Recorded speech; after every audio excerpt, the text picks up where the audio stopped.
I want to make sure that I acknowledge the sponsor of the show, Tiege Hanley, because Tiege Hanley sent me this new pack. They sent me the new Tiege pack, so I just literally pulled the paper out, got it out of the mail, and I started going through it, and I got a little bit more excited than I should. You know what I'm saying? So they did send me the Tiege pack, and I don't even know what this is yet. So I'm assuming this is what you get when you first order your Tiege, and I don't know what this is. Oh, this is dope. This is absolutely dope. Is this a nail kit?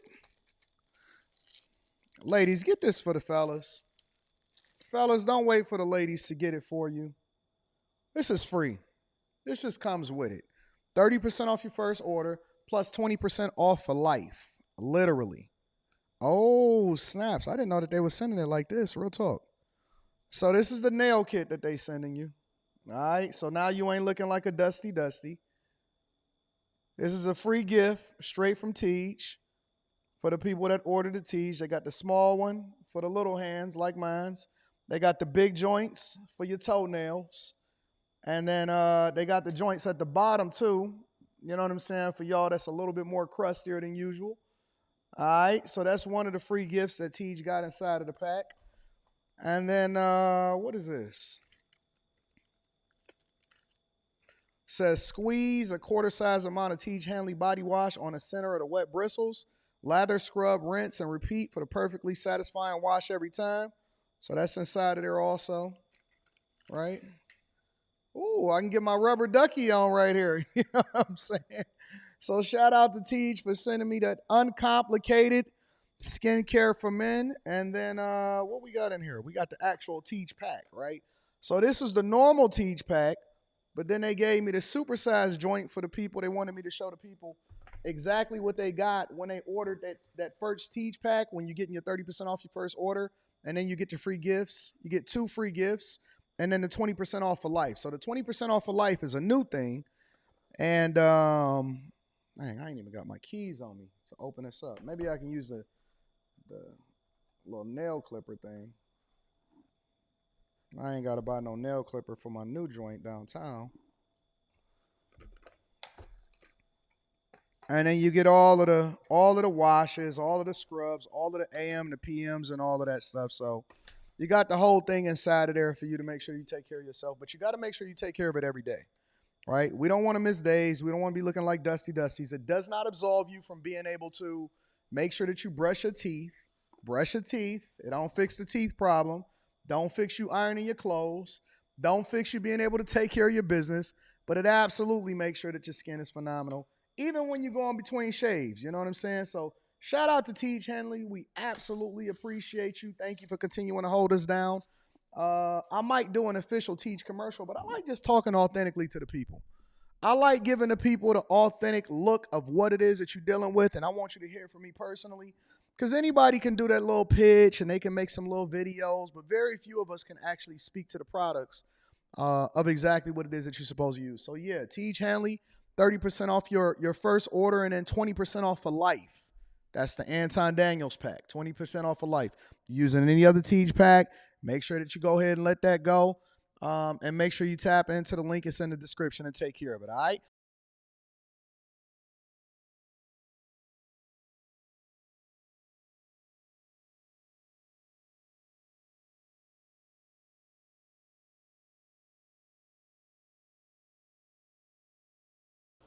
What's going on is Anton from AntonDaniels.com. I appreciate you guys for continuing to rock with me. Thank you for tuning in for another edition of the Millionaire Morning Show. I am your host, Anton Daniels.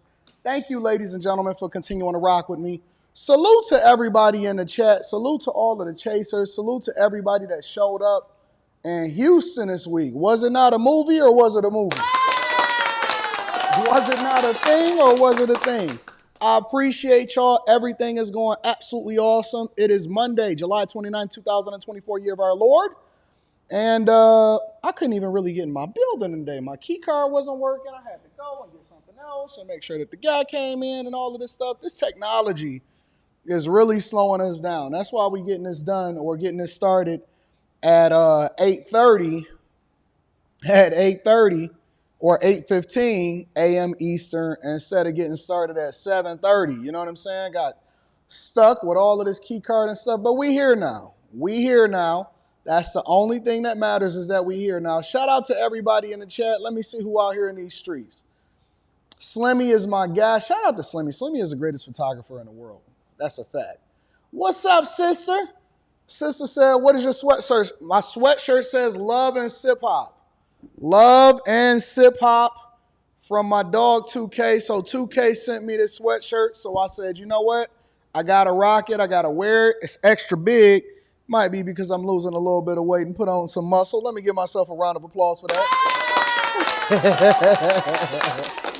Yeah. See, a lot of people, they run into me and they be like, wait a minute. I didn't know. It's a lot of bag chasers that already have, a lot of bag chasers that's already familiar. They done met me multiple different times, so they already know what I look like in person. But it's not what you think that it is. You're going to run up on the wrong one and get ran down on. You know what I'm saying? What up to Connie? I appreciate you. Robert Wood in the building. Lay Hellcat, Tech Coach Ralph, Treese, Say Max, Dion, Ezekiel. My girl, what up to Azriel in the building? Shout out to you. You was there. Big Suggs, Clavetta. What up, Clavetta Drew? What's up, baby? Arturo, what up? What up, big dog? Says, started a new job today. Now I'm going to be able to catch the Millionaire Morning Show with Anton Daniels every day. Shout out to you. Shout out to all of the chasers. Shout out to everybody that's winning. It's too many to name. It's too many to name. All of my friends came out. We had a great time. If y'all not a part of the Patreon, if y'all not a part of the Bag Chasers, honestly, I feel sorry for you. I honestly feel sorry for you. It's people, Spaces was there. It's people that would normally not even be outside. They wouldn't even be out. They wouldn't be kicking it or none of that. But then they forced themselves and they said, you know what? It's been bad out here in these streets. I'm not used to being around a group of people. I'm going to give it a shot. They show up and they said, oh my God, this is my family. This is family. So listen, make sure y'all tap into the Patreon. Link is in the description as well as pinned to the top of the chat. Also, Tiege Hanley, 40% off your first order plus 20% off for life. That link is in the description. And then we getting back to work today. We getting back to work. So now that we didn't have to meet up, now that we didn't flew in and out of Houston, now that we didn't partied, had a good time, hug, kiss babies. Even my security was like, man, listen, I didn't even feel like I had a job to do this weekend because your people is so cool. Yeah, you know, I got that white man security, you know, with the cowboy hat, multiple different clips in the holster. He wasn't bothering nobody though. He wasn't bothering nobody. He was showing love. He was cool. He had a good time. He was on red alert. He was on red alert, but he definitely had a good time. You know, it's so funny because people be sending me messages or I'll see them comment on something that I post on social media like Instagram or something. And they'll actually send me a DM and they'll say, listen, you know, I know you be hanging with the girls and, you know, you got your crew of women that you love, that you rock with, the Mikas, the Qs, the Rita, and all of this stuff. But that ain't going to stop you from getting ran down on. Man, don't you know, you try it if you want to. He over there looking at you. You don't know that he looking at you, but he looking at you, you looking at him. Go ahead. Go ahead, Clevis. Go ahead, Clevis. You're going to be the next contestant on The Price is Right. But nah, on the real though, we don't have that type of energy. You know, when they send me this type of stuff online, I always laugh and I find it to be, yeah, he was cool, wasn't he, Will? I always laugh and I find it to be hilarious because these people is not going to pop out. You know what I'm saying? Listen, you can't even get in. You don't even know where the location is at. That's the reason why we put it in the Bag Chasers is because we want to make sure that it's a barrier to entry and the people that's going to be there is all got good energy. Look, you could probably come in with negative disposition and you're going to leave out being a chaser yourself because that's the type of energy that we got. That's the kind of love that we got. That's the type of movement that's happening inside of the places that we in. And I was telling the chasers on Saturday, I said, man, don't y'all know that they want y'all to crash out? They want y'all to mess up. They want y'all to go over there and fumble the bag and all of that type of stuff. Let's not do that. That's the thing that we walked away from. Now we got bigger fish to fry. We got the movement. We got the spotlight. We're going viral every single day over the last 2 months. Why would I fumble that by dealing with these little hood boogers that want you to crash out and mess up the bag? You know what I'm saying? So that's the goal. He was definitely scanning the room. Nah, he was cool people. He was cool people, man. That's my guy. He's awesome. My cowboy, so we roll out with him. But it was good energy. So if y'all not a part of the Bag Chasers, if y'all not a part of the Patreon, link is in the description as well as pinned to the top of the chat. But we back to work. So we got a stock club on Thursday. We got a video that we dropping on the weekend. And then I got an exclusive interview that I'm dropping immediately after I do it that I got somebody coming in to have a conversation about. But we going to have a conversation about money specifically.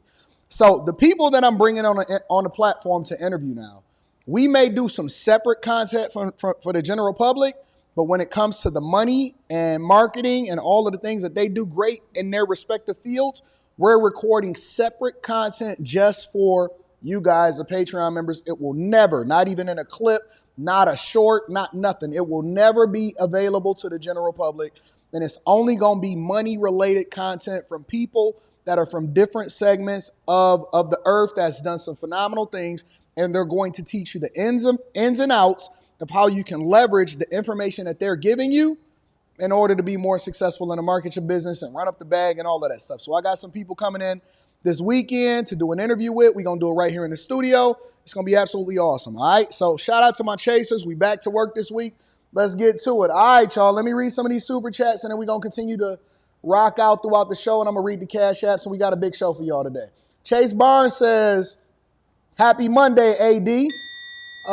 And peeps, AD must have a full show for us. The title changes. Save yourself to the Last Supper. I'm here. Y'all be paying attention. All right, I see you, Chase Barnes. Skinny Boy Django says, shout out to the cowboy hat.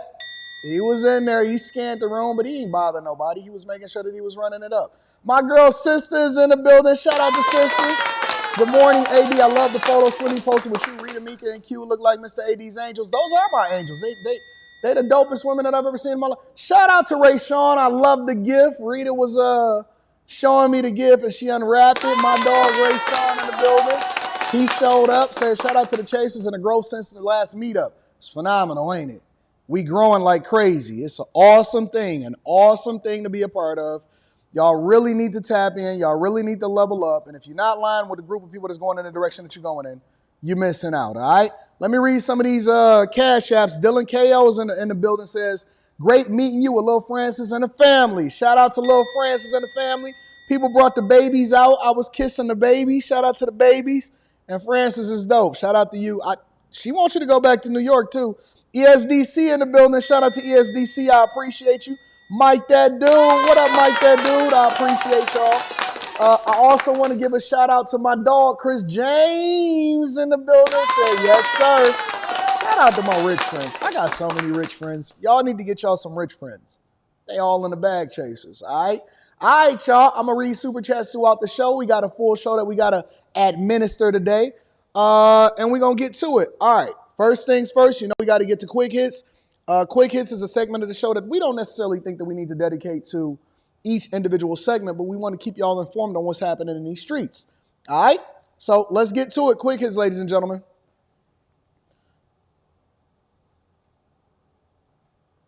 Feel like this is off. What's wrong? Hold on. Wait. Let me see something.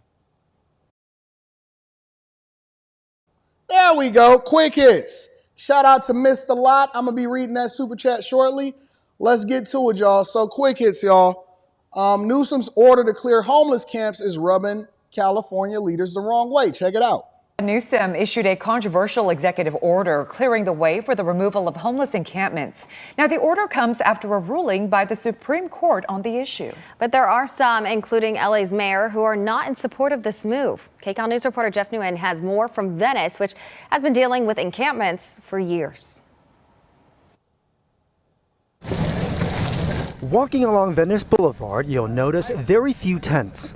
A major change from 3 years ago during this encampment clearing. Mark Ryvek is the president of the Venice Stakeholders Association. He says there's one reason for it. More enforcement. He supports Governor Gavin Newsom's executive order issued Thursday instructing state officials to dismantle homeless encampments. This follows last month's U.S. Supreme Court ruling that cleared the way for cities to enforce bans on homeless people sleeping in public places without offering shelters. We're done. It's time to move with urgency. I'm very encouraged that he's taken a real broad approach to this statewide. In a statement, LA Mayor Karen Bass says strategies that just move people along from one neighborhood to the next or give citations instead of housing do not work.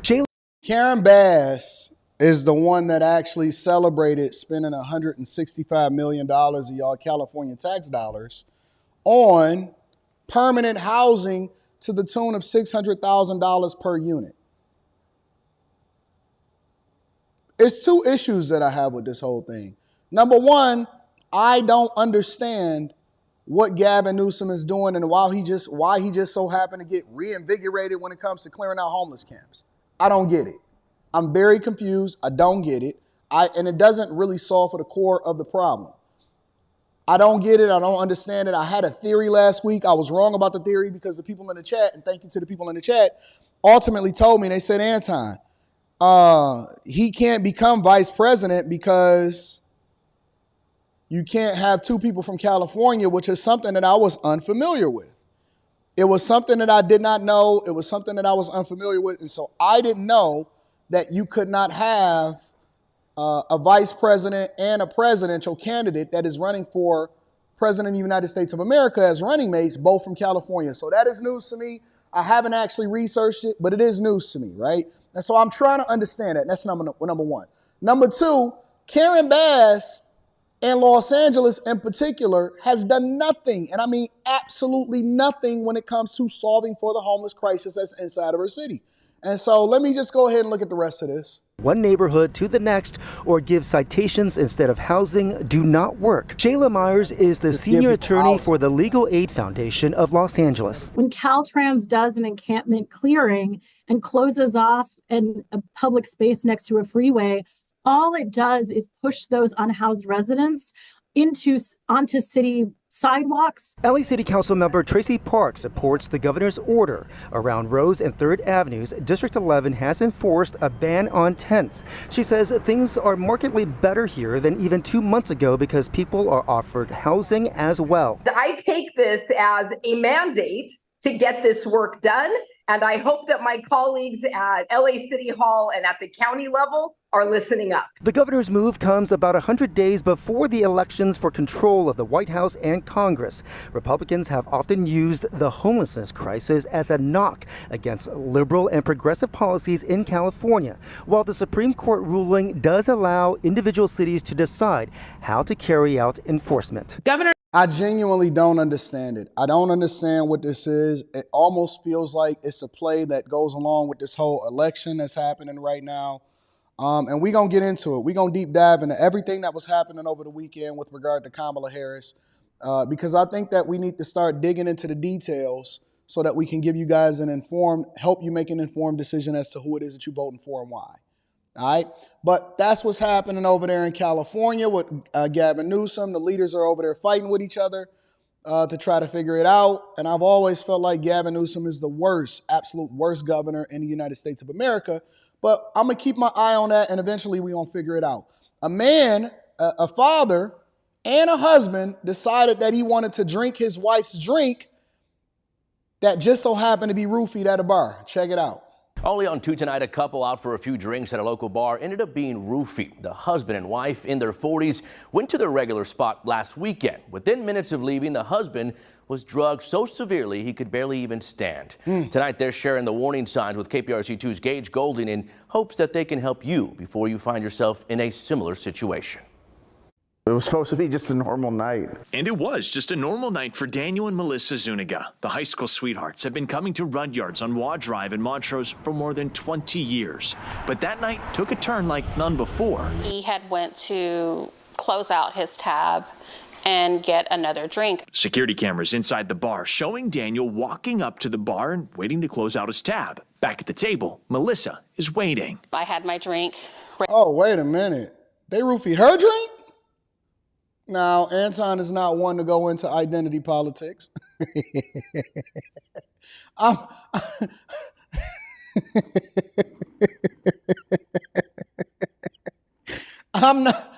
not one to talk about identity politics, but y'all, listen, family, you got to be down bad, bad.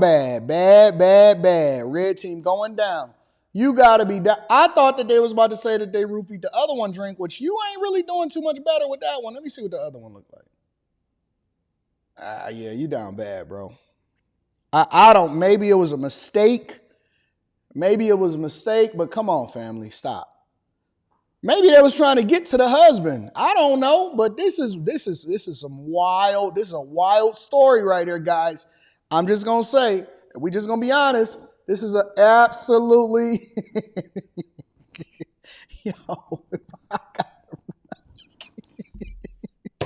For those of you that's new here to this show, you got to understand that we get easily distracted by digging into the details. We don't just look at the news and just speak at the news. We got to understand the full context behind who is trying to do what. Who is trying to do what? What is happening here? While sitting and texting their daughter, a man walked up and sat right next to Melissa. When she set her drink down, he said, "Hi." All right, that kind of creeped Melissa out, right? So she was on high alert. But it's what he said next that she'll never forget. "I think you're stuck with me tonight." So I grabbed my drink and I told him I'm going to call my husband. What's even creepier is the man walks right by her husband waiting at the bar. Melissa picking him out of the crowd while watching back this video. But still, they didn't realize what was going on or about to happen. I was like, well, I didn't want to waste $8, so I grabbed a drink and I just swung it. I took a big swig. By the time they were walking out the door, That's Daniel wild. starting to fall apart. And by the time they got home in the energy corridor, my mom had texted me upstairs and she was like, "Can you please come help me get your dad from the car?" Yes, we had to drag him in. He was crawling on the floor. Daniel was violent, cussing, and nearly That's the daughter. unrecognizable. We thought he had just been very drunk because we'd never seen him like this. When he woke up the next morning, Daniel didn't remember a thing. He took an over-the-counter drug test, which lit up like a Christmas tree for things he never takes. The only plausible reasoning, he was roofied, but the drugs weren't even meant for him. It wasn't even for me. He wanted to hurt my wife. That's wild. Listen, if they didn't have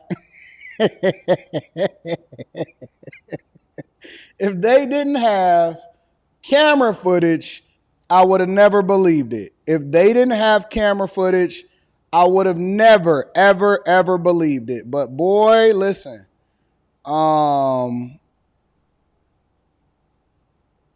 I guess y'all really do be getting movement from everybody else. But listen, be careful about your drink. And also, I want to also say that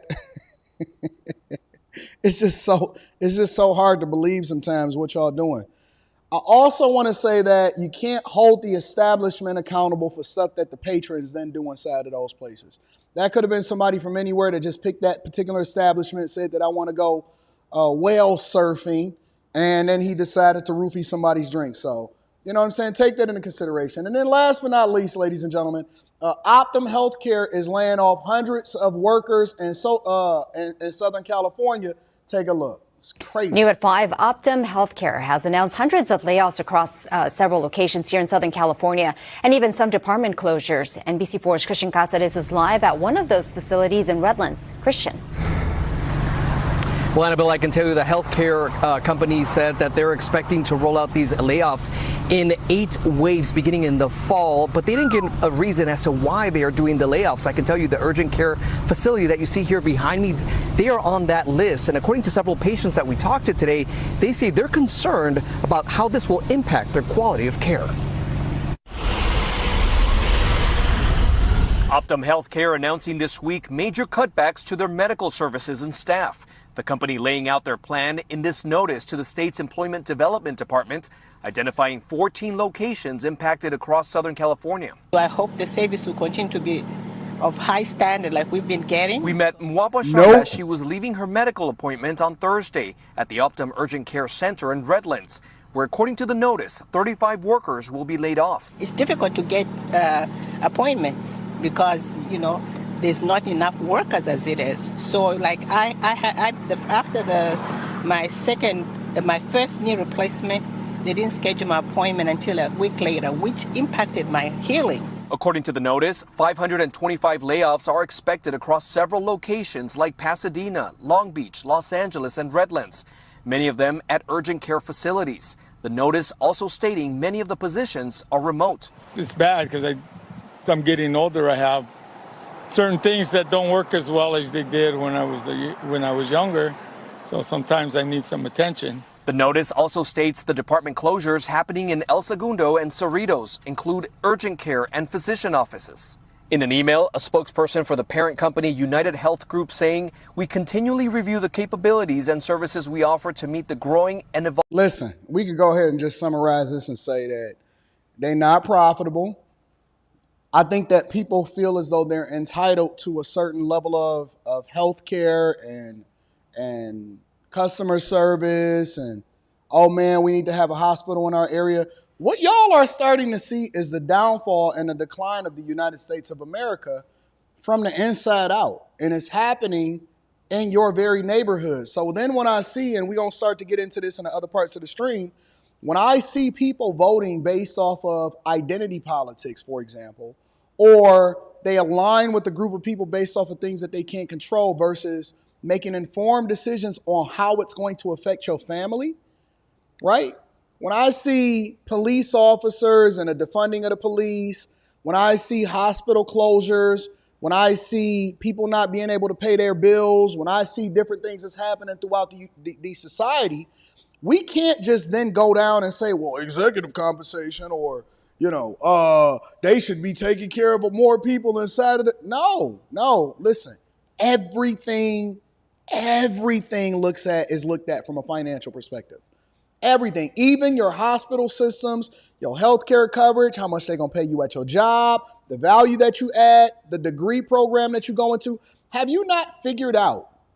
And it's so funny that I listen to grown adults making bad decisions on a regular basis. Have you not figured out that since birth, since you was 11 years old, when you were in elementary school, that kids would tease you for the clothes that you wear, that the level of education and whether or not you was going to be a latchkey kid and your mama wasn't really at home because she had to go and work 2 jobs. Have y'all not figured out that every single thing, when you went to college and they gave you credit cards and you went and ran it up, now you got a bunch of debt and then you went and got a bunch of student loans thinking that was going to save you? Have you not figured out that, don't get me into preaching. This is quick hits. We going to save that. We going to get into that later on. I'm going to get to it, but let me help y'all to understand something. Every single decision that you make is a butterfly effect on what's going to happen in not only your life, everybody else's life, and your children's life. Ladies and gentlemen, that's Quick Hits. Y'all about to get me started on a Monday. I don't want to start too early. Let me go ahead and read the super chats, and we're going to get it popping. Shout out to my dog, Mr. Lot. My rich friend says the meetups are always fire. Glad to meet everyone. Hey, Mr. Lot was on my flight back home, too. I ain't going to say that, but he was on my flight back home. We both was flying back to the D. I said I got to get back to the studio so I could cook up. Shout out to my dog, Mr. Lot. Thank you for coming through, my friend. Mr. Joe says for the collection plate. Thank you, Mr. Joe.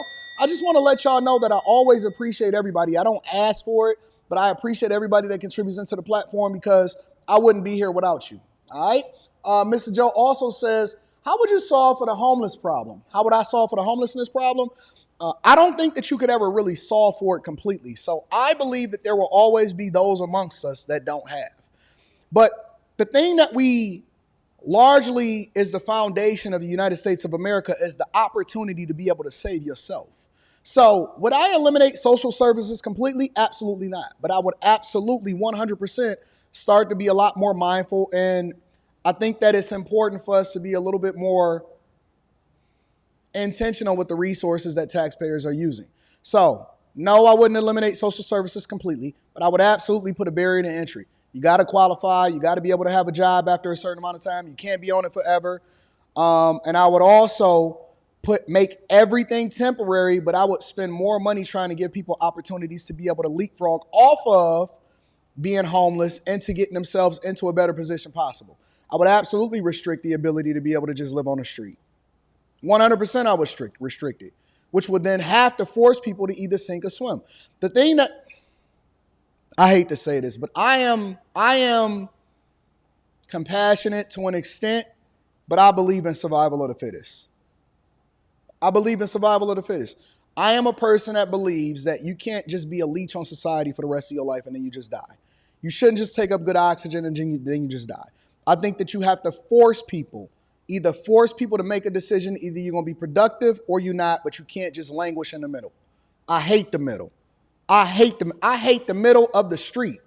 The people in the middle get ran over. Either pick the right side or the left side, and you got to move with traffic, and you can't impede traffic, but you cannot be in the middle. You can only be in the middle temporarily. We're going to get you out of the middle, but then you're going to have to start learning how to walk for yourself. Otherwise, you're going to have to be food for somebody else. But I think that we need to create more productive citizens, so we have to spend more money building up society and forcing people to be accountable while also giving them the resources to allow for themselves to be able to get out of poverty. But if you just keep throwing money at the problem and saying, well, listen, we just going to give more shelters without any responsibility, you can't give kids things without giving them responsibility to go along with it. If you give kids something, but you don't force them to then learn the lesson and be a good steward of their money, if you're just giving them allowance, but you don't force them how to teach them how to manage it, then all you're doing is creating a person that is going to be interdependent on you for the rest of their life, and then ultimately they're not going to be able to survive. So I think that the thing about society is that we have to give opportunity, but we cannot continue to hold your hand for the rest of your life. So I don't think that you'll ever fully solve for it, but I think that you can give more people an opportunity to get out of poverty, and you can give them the push that they need. So, you know, it's a thing that you'll never truly solve for, but it's a thing that you can, I think, reduce significantly while ultimately trying to get more insight into how it is that you can solve for the problem to keep people out of homelessness in the first place. Financial literacy. It's a huge thing that's just not a one-size-fits-all solution to how it is that you wind up becoming successful. Antonio Watkins says, Time Dog, the memory of an elephant. He asked me a question about something we talked about last year. I know my people. Shout out to the Chasers. I know my people. Shout out to Yvette Marie said, Anton, behave yourself. I can't behave myself. I am what I am. I'm a monster. Skinny Boy Django says, 7th super chat. Let me give you a round of applause. Beautiful people at the meetup. It filled my heart. Shout out to the baby. Shout out to the baby. Some awesome people that was at the meetup. Levite Apparel in the building says, no way, homie. How was he going to carry her out? You know what I'm saying? Y'all don't think about this. We think about this when we watching these live streams. My dog Jay Ben was at the meetup. Shout out to the meetup to protect your sipping drinks in peace. And then Ricky. Shout out to Ricky. I believe in you, Ricky. Ricky says the meetup was absolutely incredible. Every person I interacted with was so genuinely authentic, from Slimmy to Mika to Q, Azriel, Yakarma, Salah, R.A.J. Ben, and so many more. Especially you, AD. You really that guy. Shout out to my people that meet me in person. I love to come out and meet y'all in person. Hey, where we going next? Ricky, where we going next? Where I'm going to meet y'all at next? Where we doing the next meetup at, y'all? Let me know inside of the Patreon and inside of the chat. Link is in the description as well as pinned to the top of the chat. Thank you all. Thank y'all. Thank y'all. Thank y'all. Let's get into the show, y'all. Let's get into the show. So, over the weekend, I was disappointed. I was very much disappointed. And I don't want to spend a whole lot of time on this subject, but I just want to let y'all know that I was 100% disappointed. Because the Paris Olympics 2024 opening ceremony, they're always trying to throw things at you to subjectively and mindlessly program you to think and accept things that you would normally accept under normal circumstances. What am I talking about? Well, what they decided to do was in the opening ceremony, they had a whole bunch of fireworks and a whole bunch of singers. And in the middle of it all, they had a bunch of trans people basically doing a reenactment of the Last Supper.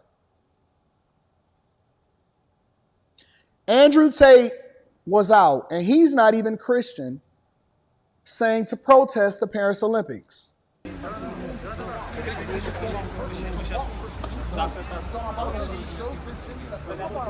didn't apologize. They didn't. Firstly, they're not sorry. This was signed off on. And to sit here and let France mock the country, mock your religion, make fun of every single thing you feel holy. This is the Last Supper. This is everything holy about Christianity, and we say absolutely nothing about it and say, oh, you cannot even complain. What are we doing wrong by saying that this is disgusting? This is not art. Everyone at home, I want you to understand. They don't try and trick you or deceive you. If I give you a poison apple and you eat it, I murdered you. If I say this is a poison apple, all of this is done on purpose. They're telling you exactly what's going to happen. They're coming for your kids. They're coming for all your institutions. There's nothing cultural left now. They have it in control. Or Europe. Isn't it funny how Andrew Tate was the one that got banned and censored because people don't actually want to embrace the thing that's right for them? They don't want your children to have masculinity. They don't want them to go through anything and to suffer. They don't want anybody to stand up and say, hey, you need to move a little bit differently this way or that way. But the very person that they banned, that's not even a Christian, is one of the people that's advocating for you, which also bothers me because I then have to ask myself, where are all of these people that profess the faith? Because the minute that I cuss, but then at the same time I say that my life is a reflection of the thing that I advocate for, so I'm 100% aligned with Christian values, but the minute that Anton say anything that you don't agree with, oh my God, he must not be a Christian. You know why I don't take most of these people serious? Because the world don't take you serious. The world can play in your face, mock in your face, and they know that they still gonna be able to do what they want to do when they want to do it because ain't nobody scared of you, Clevis. I realized a long time ago, which is one of the reasons that I created my own group, my own back chasers, and I got my own people that mobilize behind me. And I was telling them at the meeting, I said, listen, I'm just the voice. I'm just the person that got the biggest platform, but I expect every last one of you, anybody at that meetup will tell you, first thing that I said when I gathered everybody together, and it was a whole bunch of us, I said, I'm expecting much more from y'all because I'm the example, but if I'm able to do it and I'm a C student or I'm from Detroit, I'm able to do this, then I'm expecting much more of you. So we not just here to gather. I want y'all to network. I want y'all to exchange information. I want y'all to have a good time, be entertained, but at the same time, we work. We got greater expectations for ourselves than the world has for us, but it don't matter because we're going to continue to grow, we're going to continue to take over, and we're going to do what we do on a regular basis. And I said that because I realized a long time ago that the things that I was a part of, that I had no choice that I was a part of growing up, had no power, had no respect. The world don't respect. Man, do you think that the world respect the black community? They don't. You know why? Because they saw. You know why I talk so easily and so much about Hebrew Israelites? You know why? You know why? Because they have no power to save themselves. So what makes you think that you can come against me? And it's not that Hebrew Israelites, the thing that they talk about is not to be respected, but the way that they go about doing it on the street, bothering good folk, as though they ask for them to keep calling to somebody Esau as they walking down the street. So now I'm the person that say, okay, I don't like when people bully other people, so I'm a bully the bully. And they don't like that because I'm not on code. When it comes to the black community and black culture, I'm not worried about what black culture and the black community think because the world ain't worried about you. They know that you're going to spend more time killing your own than you are only to be protesting and feeling some type of way when one cop out of 100 million of them come and do something to you. Because that's the way that they distract you. The way that you truly fix yourself is to hold yourself accountable so that you then can have power to then have the conversations and people take you serious. Why would anybody take you serious if you don't even take yourself serious? You can't even fix your own community. You can't fix your own household. What makes you think you can go against us? And that's exactly what these organizations is doing. Now it is spilled over into Christianity. You know why? Because Christians are soft. They soft. And they keep saying, oh, turn the other cheek. That's not the only verse that I read in the Bible. I seen where God told his people to go and wipe out everything. What makes you think that you can say anything about our God? I'll put my God against your God anyway. I see so many different people within the Bible. The word that I read was that they were slaying giants. They was taking over, and if you wasn't of the faith, if you didn't fully embrace what God told you to do, what happened was he said that you're going to be left behind. Your generation, they not even going to see the land of milk and honey. It's going to have to be a whole nother generation of people. But they soft. We soft. Let me spin over for a second. Because Ceasefire, they was one of the very few ones that actually pulled an advertisement. Reached out to Ceasefire. The president doubled down on their decision to part ways with the Olympics. Well, I love Lady Gaga and Celine Dion, but I thought it was very disrespectful and sacrilegious. Mississippians are responding to the Paris Olympics open ceremony. The ceremony not only getting backlash from viewers, but also local companies. Ceasefire went to social media announcing that they are pulling advertising from the Olympics. The technology company feeling like the sporting event made a mockery of the Last Supper. I think that's a great idea. Some believe a portion of the Olympic Open. Look at this. They have no respect for you whatsoever. They have no respect for you whatsoever. You know why? Because you're going to keep doing the same thing that you've been doing. You're going to watch the Olympics because, I don't really care about the Olympics. I don't really care about what happens. You're going to watch the Olympics. You're going to keep doing what you're doing. You're going to keep on playing it out. What's going on, my friend? How you doing? Yeah, I got you. Here you go.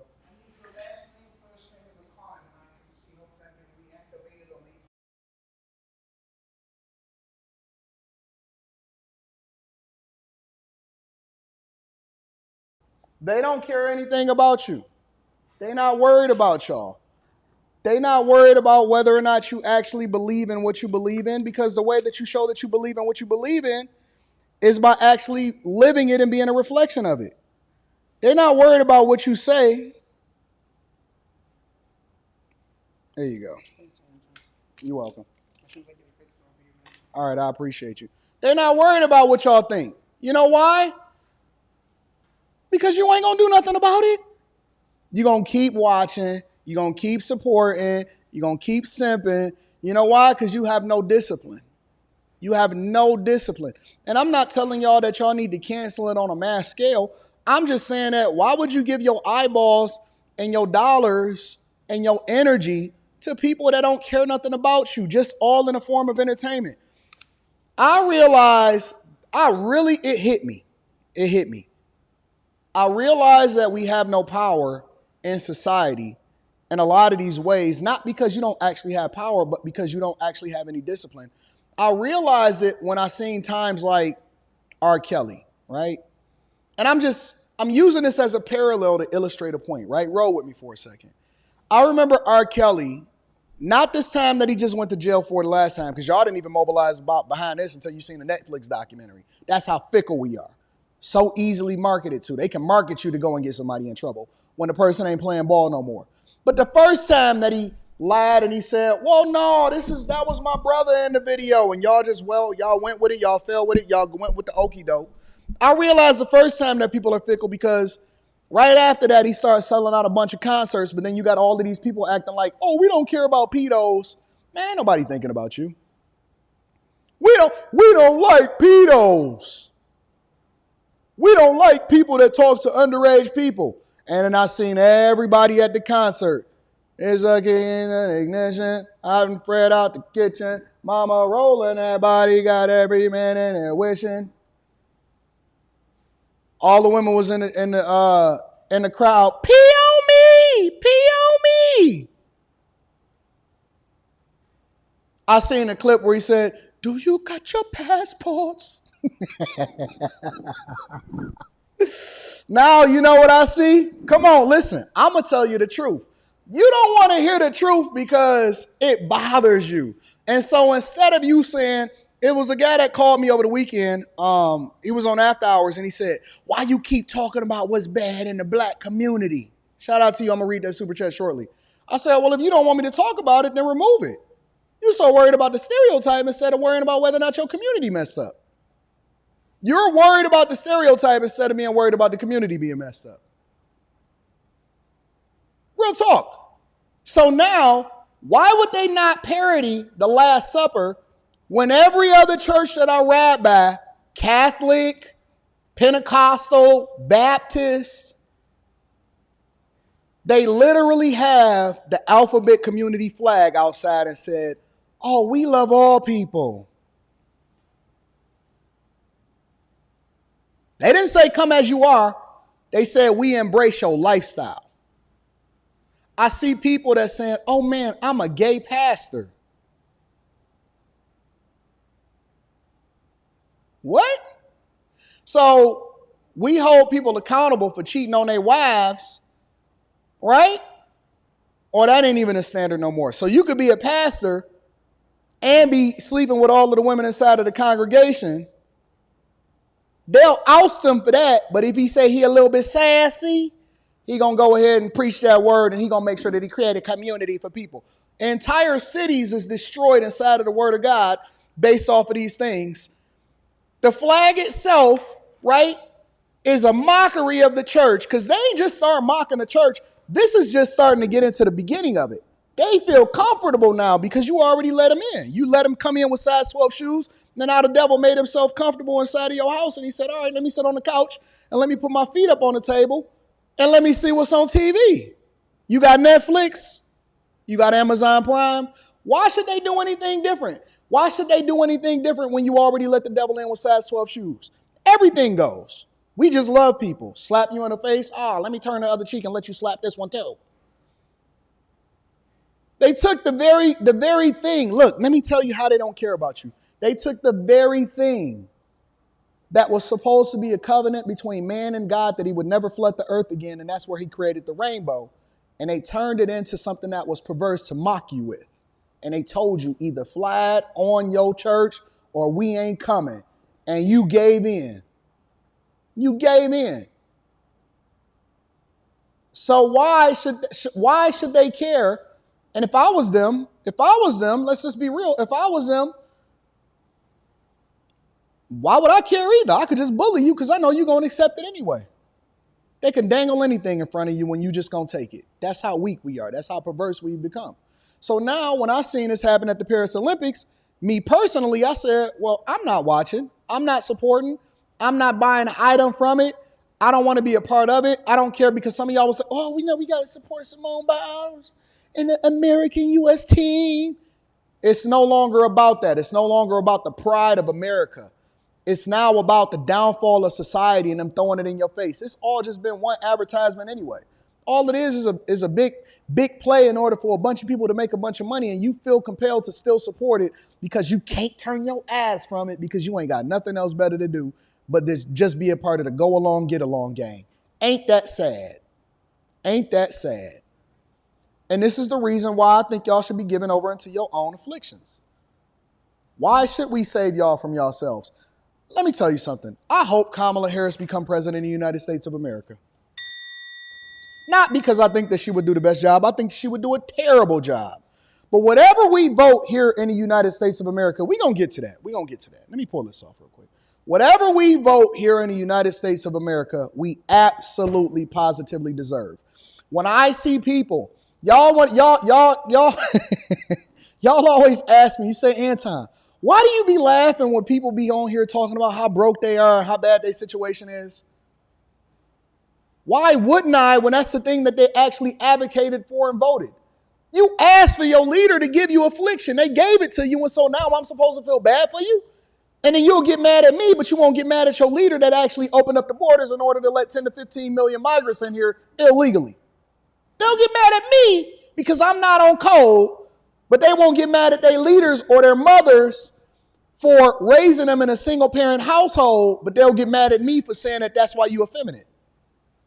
We gonna get there. We gonna get there today. Yes. Yes, yes, yes, yes, yes. Yes, yes, yes, yes, yes. We gonna get there today. Do I give a flying F whether or not Kamala Harris becomes president of the United States of America? For my own personal self-interest, I would love for Donald Trump to become the president of the United States of America. But if Kamala Harris become president of the United States of America, I'm still gonna thrive. My bag chasers are still gonna be successful. And more importantly, you're gonna suffer. I hope you get everything that she wants for you and your children. I hope they let 40 million migrants in here and they take every single job that you have. Because you asked for it and you voted for it.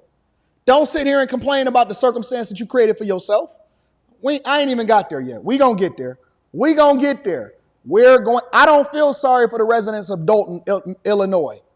I don't feel sorry for the residents of Dalton, Illinois. What? Save us. Save yourself. Let me read some of these super chats. We're going to get there today. We're going to get there today. Chase Barnes in the building. Speaking of the opening ceremony, why do they have to ruin everything and make it look ugly? Because we're going to still watch it and support it regardless. Show Enough is in the building, says the show The Boys is ran by Trump haters. Check it. All right, I'll check it out. I appreciate you. Chris Williams in the building. This is the greatest morning show on earth, just to let y'all know. This is C. Will. Shout out to C. Will in the building. Thank you for the knowledge you bring to the Bag Chasers and the Millionaire Morning Show so unapologetically. Shout out to C. Will. I appreciate you, big dog. Mr. Joe in the building says blacks will accept anything as long as they like you. Oh, it's not just black people. We gonna deal with white women today. Shout out to my snow bunnies. Shout out to the snow bunnies. Snow bunnies in the building. No salsa. No pig. What do Omar Johnson say? I got to memorize that one. We're going to get there. Let me also acknowledge the people on Cash App because y'all always supporting the platform. Thank you, thank you, thank you, thank you, thank you. We truth. Shout out. Oh, Philip Jackson sent the 100 ball. He said lunch on you today? Hey, lunch on Phil. Thank you, Phil. Said I got you for just showing love. Just for the love of it. Oh, man, Phil, I appreciate you, big dog. Let me go ahead and cook. Sometimes I got to reserve myself because I got a full show plan for y'all today. First things first, is Kamala Harris leveraging the alphabet community in order to garner more votes? Well, let's talk about it. Make sure y'all hit a like for the algorithm, subscribe to the channel, and turn on your notifications. Because Kamala Harris, she's desperately trying to win over Gen Z. So much so, she launched her campaign. What's going on here? With drag queens as well. Of course. Your vote is your power. So please make sure your voice is heard this November and register to vote at vote.gov. Can I get an amen? Amen.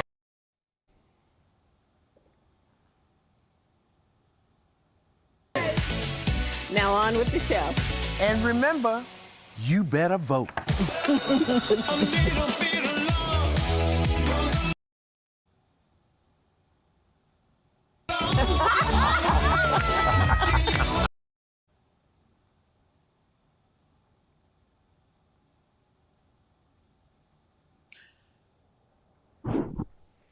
Where do I begin? Where doeth thou begin? Where doeth thou begin?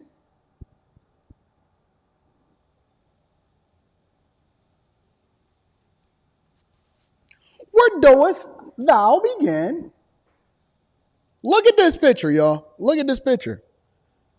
Is this not diversity, equity, and inclusion? Shout out to Carrie, and I'm going to be reading that super chat shortly. Is this not diversity, equity, inclusion? Look at all of the symbolism in the back. You got RuPaul's Drag Race right up there in the upper left-hand corner. You have pictures of RuPaul in a dress. They've been feeding you this for years. Don't sit here and tell me that we shouldn't have men and women's sports. What do you mean? Y'all supporting it. Y'all said, oh my God. NSYNC is up there. You got the black women, the black man, the man that's dressed as a woman, the biological man that's dressed as a woman.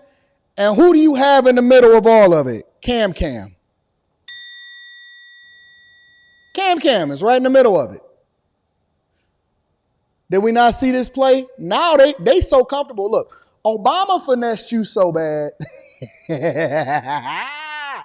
Obama finessed you so bad that Obama said, listen, I'm a black man, and everybody that I shake hands inside of the White House, if they white, I'm going to do like this. If they're black, I'm going to do like this on the backhand side.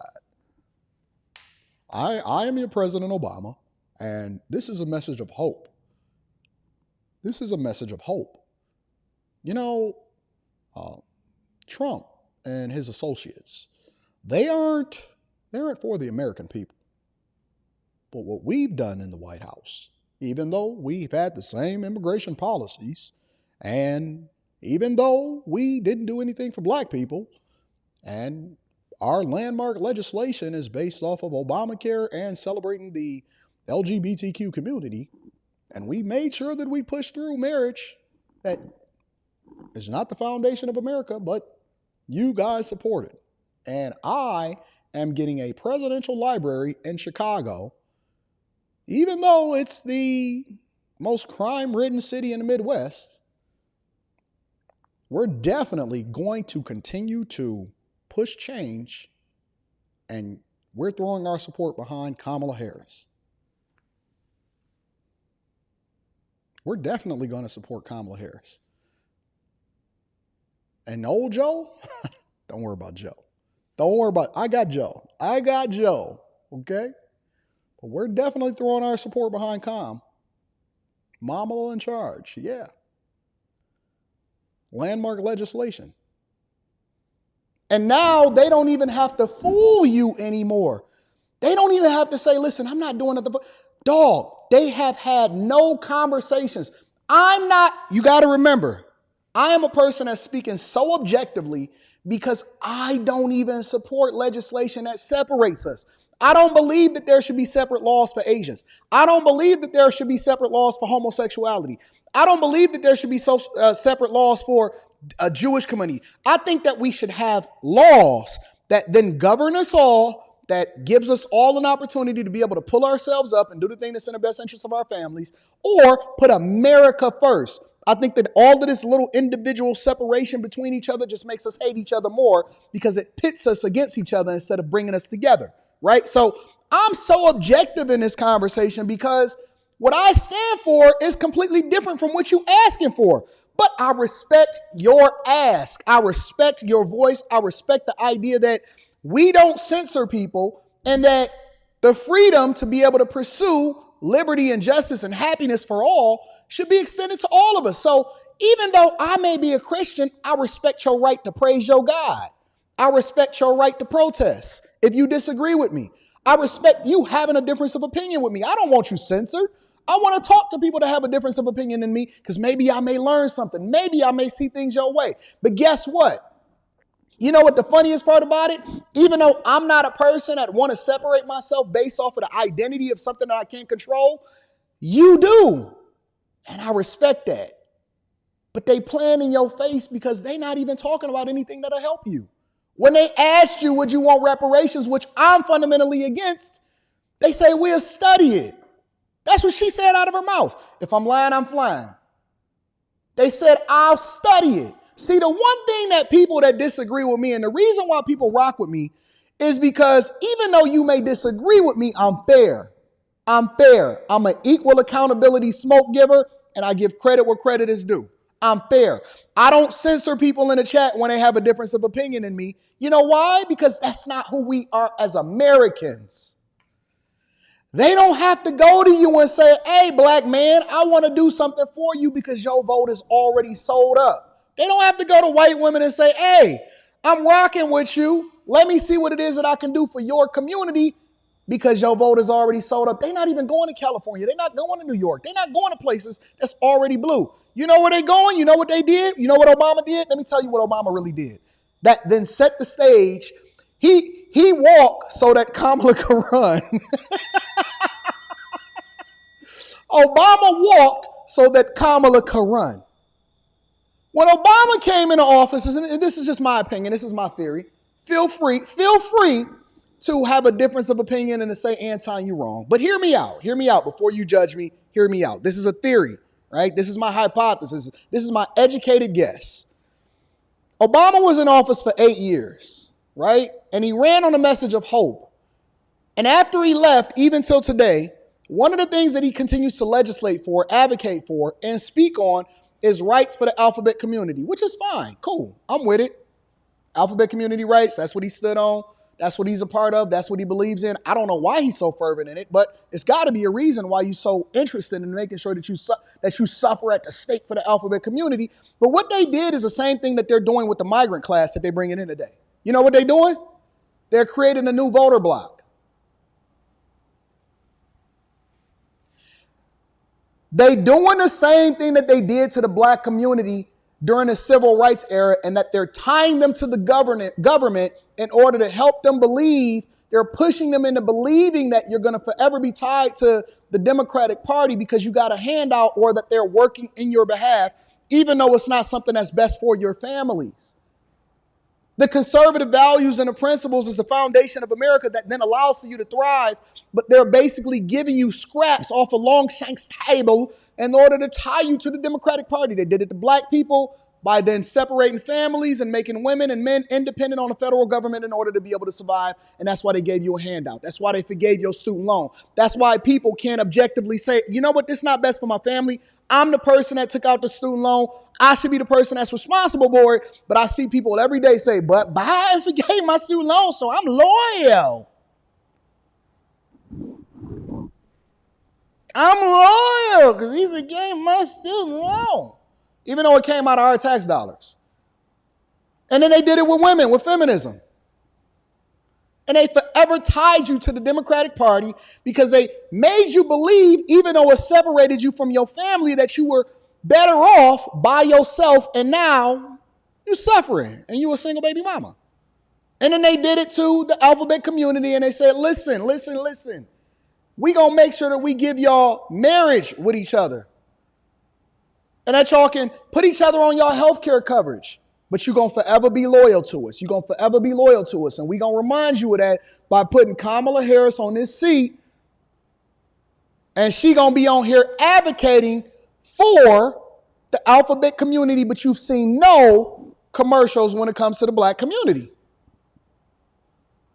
And up next, for my latest party trick, we got illegal immigration. It's the same play, decade after decade after decade after decade after decade after decade after decade after decade. New group, who gonna be the new group? I got a theory on who gonna be the new group. but I'm gonna save that. I'm gonna save that part of the show. I have a theory on who the new group gonna be after we get done creating another voter block. I got a theory on who gonna be the new group. Hey, what's going on? I wonder why.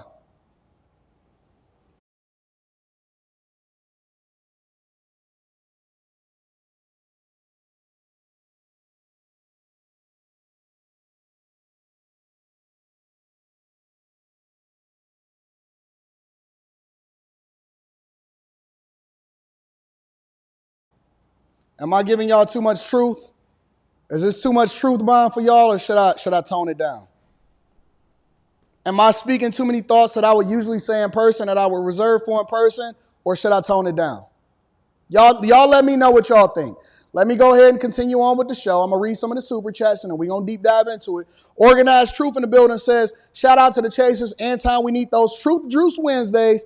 Those rants are exactly what we need right now. Adapt or perish. Okay. You ain't got to tell me twice, but I got it in a different format this time.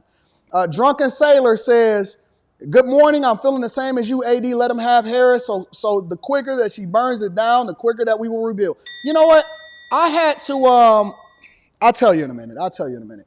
Chad for More says, good morning, AD. I still don't know any of her policies, and neither do they.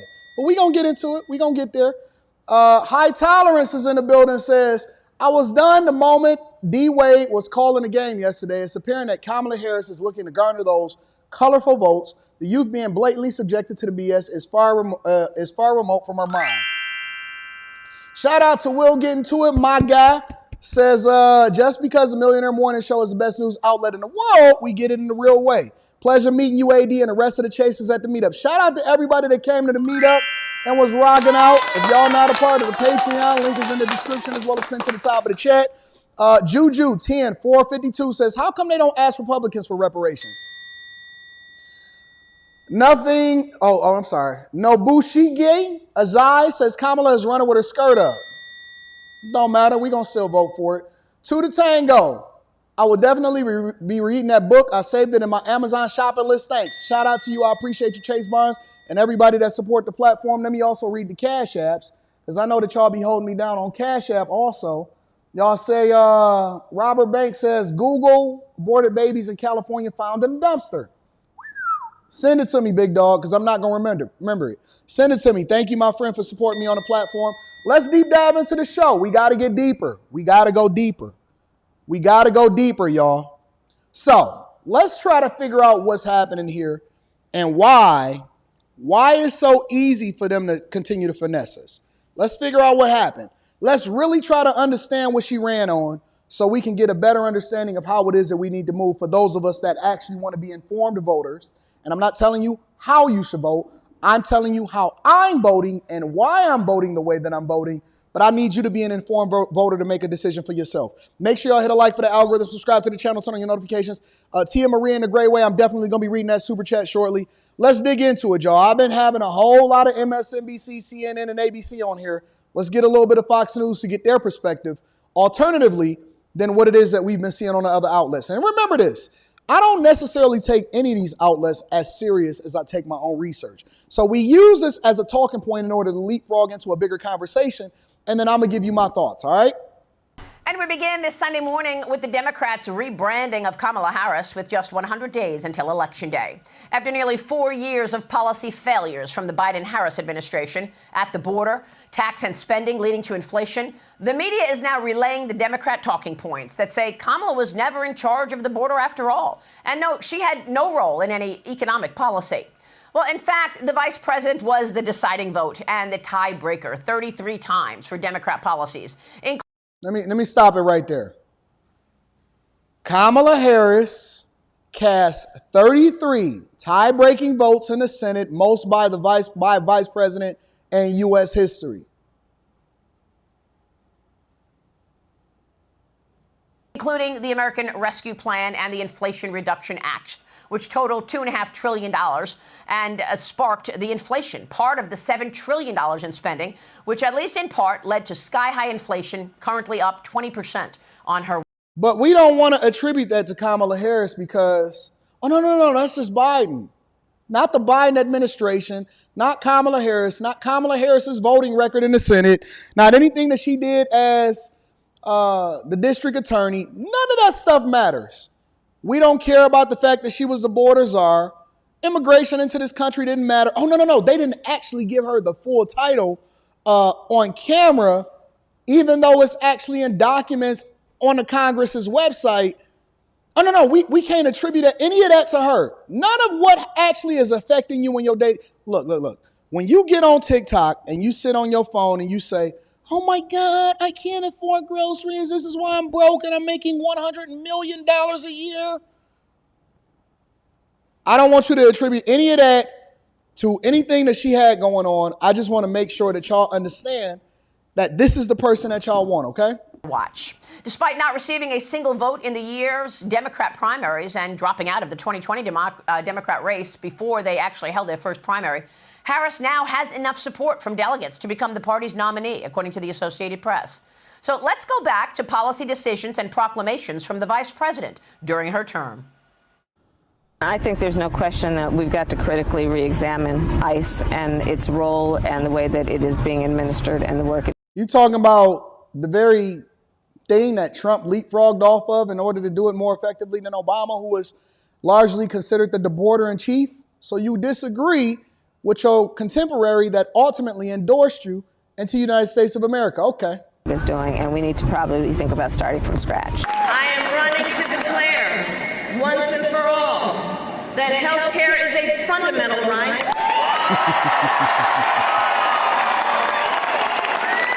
And we will deliver that right with Medicare for all. We're not going to treat people who are undocumented across the border as criminals. That's We're not going to treat people who are undocumented crossing our borders as criminals. Let me ask y'all a question. If I trespass, I recently got banned from the casino at Greektown Casino. They now renamed it to Hollywood Casino in Detroit. Some of y'all are familiar with that because I actually did a video on it. And I was in there and I was making it rain. Yeah. They banned me online because I had made a whole bunch of money sports betting. And so they said, you can't even come in this mother effer. I said, I don't want to come here anyway. And then I looked behind me and I seen the state police and then I seen the cops. And then I looked to my left and I seen security. And I looked to my right and I seen the pit boss. I said, oh, And me and Mika was like, ooh. Let me ask you a question. If I trespass against that property, because they said, we have to officially let you know, Anton, that you are now trespassed against this property. If you do come in here again, we can arrest you. Listen, I live my life like an open book. I let you know the things that I'm successful at. I also let you know when I get kicked out of places, all right? I've been kicked out of better places, though. I've been kicked out of better places. So then when they kicked me out, I said, well, you know what? I don't want to be here anyway. I've been kicked out of better places. This casino too smoky anyway, and all I see is degenerates in this mug. You know what I'm saying? Call up my NGM rep and say, listen, man, I want to go over there to Biloxi. Send me a plane ASAP. But if I walk into that place, I tell you what, the metal bracelets is going to be waiting for me. They got that facial recognition software. And they're going to go ahead and they're going to put me in the metal bracelets. They're going to say, listen, call your lawyer. First of all, you're going to spend some time in the weekend, over the weekend, with Big Bubba inside of this jail cell. But call your lawyer. He could probably get you out on Monday. I said, I don't want no Fleece Johnsons next to me. It's cool to interview him, but it's not necessarily cool to sit in the cell with him. You know what I'm saying? You know what I'm saying? They won't have me in there with the hard criminals. But if you walk over here into a whole nother country, you could be a terrorist. You could just slap your baby mama. You could do anything. We don't know who you are. We don't know where you came from. We don't know why you here. But if you walk over you can walk into a whole nother, I can't go over to Canada without having my passport nowadays. I know, because Detroit is literally 15 to 20 minutes away from Canada. I can't walk over to Canada without a passport. They said no go. And you can't come back unless you got a passport to go along with it. So don't get your car stolen. Make sure you keep your keys next to you. But we don't treat people that walk into this country undocumented as criminals. Wow. And they proved it to you, because this was back in 2019. So then what they did was, now they put them in sanctuary cities and they right next to you in your neighborhoods. Over in Chicago, I see them protesting. Go and look it up. Over in Chicago, they're protesting today. Democratic National Convention is coming up very soon on August 19th. They're protesting today about a migrant shelter that they won't close because the community is being overran with criminals, and all of the stats are pointing to the fact that they all coming out of one place, that migrant shelter that they got them housed in. That's giving them free health care. And then while their children is in school with your children studying and you paying the tax dollars for, they over there, they getting health care coverage, they getting some free food, they getting free shelter, and then they're going to break into your car and they're going to make sure that they deliver your DoorDash with that same car after you order your food when you get done with your police report. If I'm lying, I'm flying. If I'm lying, listen, you may vote for her because she's black, but I'm not voting for her because she overseen the thing that was the most meaningful to me over these last 4 years, and it's the fact that it's the migrant crisis. The migrant crisis. They was hiding them in Boston's airport. And in Atlanta, you had to go through a secret door. And in New York, they was over there taking your DoorDash and then stealing mopeds and motorcycles, and they was committing crimes against people, and they murdered a little white girl. I know y'all don't like white people. Y'all don't like white people. I love everybody. But they murdered a little white girl over there in what was it, Tennessee or something like that? Arkansas? Correct. There's no question I'm in favor of banning fracking. We have confused For all of y'all that keep saying, I don't like electric vehicles. The idea that to achieve safety, you put more cops on the street, instead of understanding to achieve safe and healthy communities, you put more resources into the public education system of those communities, into affordable housing, into home ownership. Well, that was then. Now it's a presidential race. So let's go over these stats real quick, and then we're going to move over to the next section. Overall inflation since January 2020, 2021, which is when they were basically sworn into office, inflation is up 20%. This is not my opinion. This is a fact. Wages are down 2%. This is not my opinion. This is a fact. The national debt is at $35 trillion. Now, I'm not going to attribute that all to them because that also includes the previous administrations, including Trump. And this is, I'm going to be fair. I'm going to be fair. I'm not going to spin a narrative. I'm going to actually tell you the truth. Some of this is from previous administrations, and one of the administrations that contributed to national debt, which is why I have to take these sources with a grain of salt, do my own research, and be able to correct it so I can give y'all the correct context. You cannot attribute the entire national debt to Kamala Harris and the Biden administration alone. That is a cumulative, even though they significantly contributed to it. You cannot say the entire $35 trillion is only on their watch. That's not true. You cannot just say that and leave that out there. You got to be able to add the context, okay? 10 million plus migrants. The real estimation is closer to 15 to 20 because those are only the ones that we can document and that we can track. We don't even know what happened to other ones. They said that there was planes that was flying over here with undocumented migrants, and they don't even know why it was authorized by the Biden administration in the first place. 10 million plus migrants illegally entered the United States of America that we know of, and 2.5 of the years was during COVID. That's the wild part about it. 2.5 of the years was actually during COVID. It was during the time that they was trying to make y'all get the jab in order to even go over to New York. That's a fact. That's a fact. And they was just walking on over here. Y'all was protesting. Y'all was distracted, burning up AutoZone, saying Black Lives Matters. 1.7 million known gotaways at the southern border, and China has ramped up aggression against the U.S. I can continue. These are their talking points, but I can absolutely continue because on the ground, on the streets, is way worse. Sanctuary cities are absolutely in shambles, broken, destroyed. Ultimately, some of the worst things that I've ever seen in my entire life. If y'all have not been over to Gary, Indiana, and that's not even a sanctuary city, but it's very, very, very close to Chicago. Very close to Chicago. If y'all ain't been over to the south side of Chicago, y'all know what happened over there in Oakland.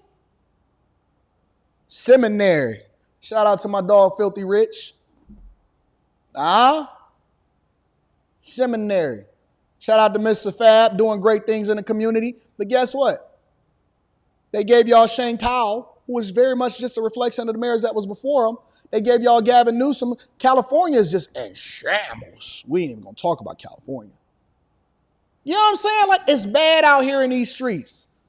It's bad in here in these streets. So I just want to let y'all know that y'all got to be careful. Before I read the super chats, I want to spin the block real quick, though.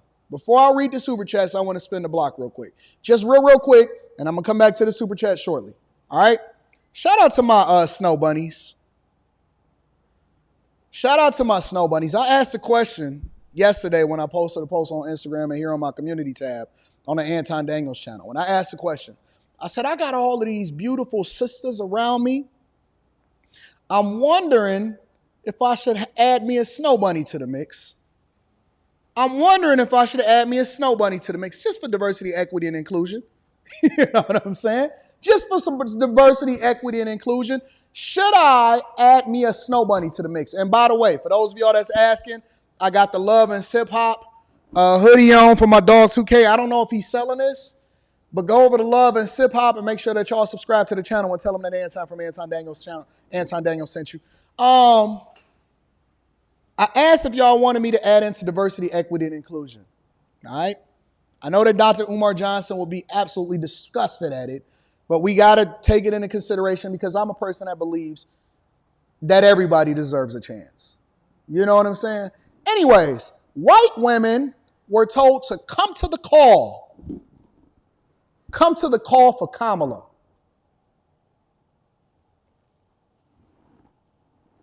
My snow bunnies. I hold the black community accountable so much. I hold the black community accountable so much that I have to ask y'all, what are y'all thinking? What are y'all thinking?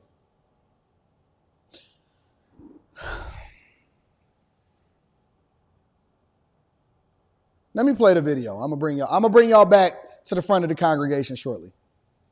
You weren't feeling hopeful before. Now's a good time to feel hopeful. The White Women for Kamala call was last night, and I was on it.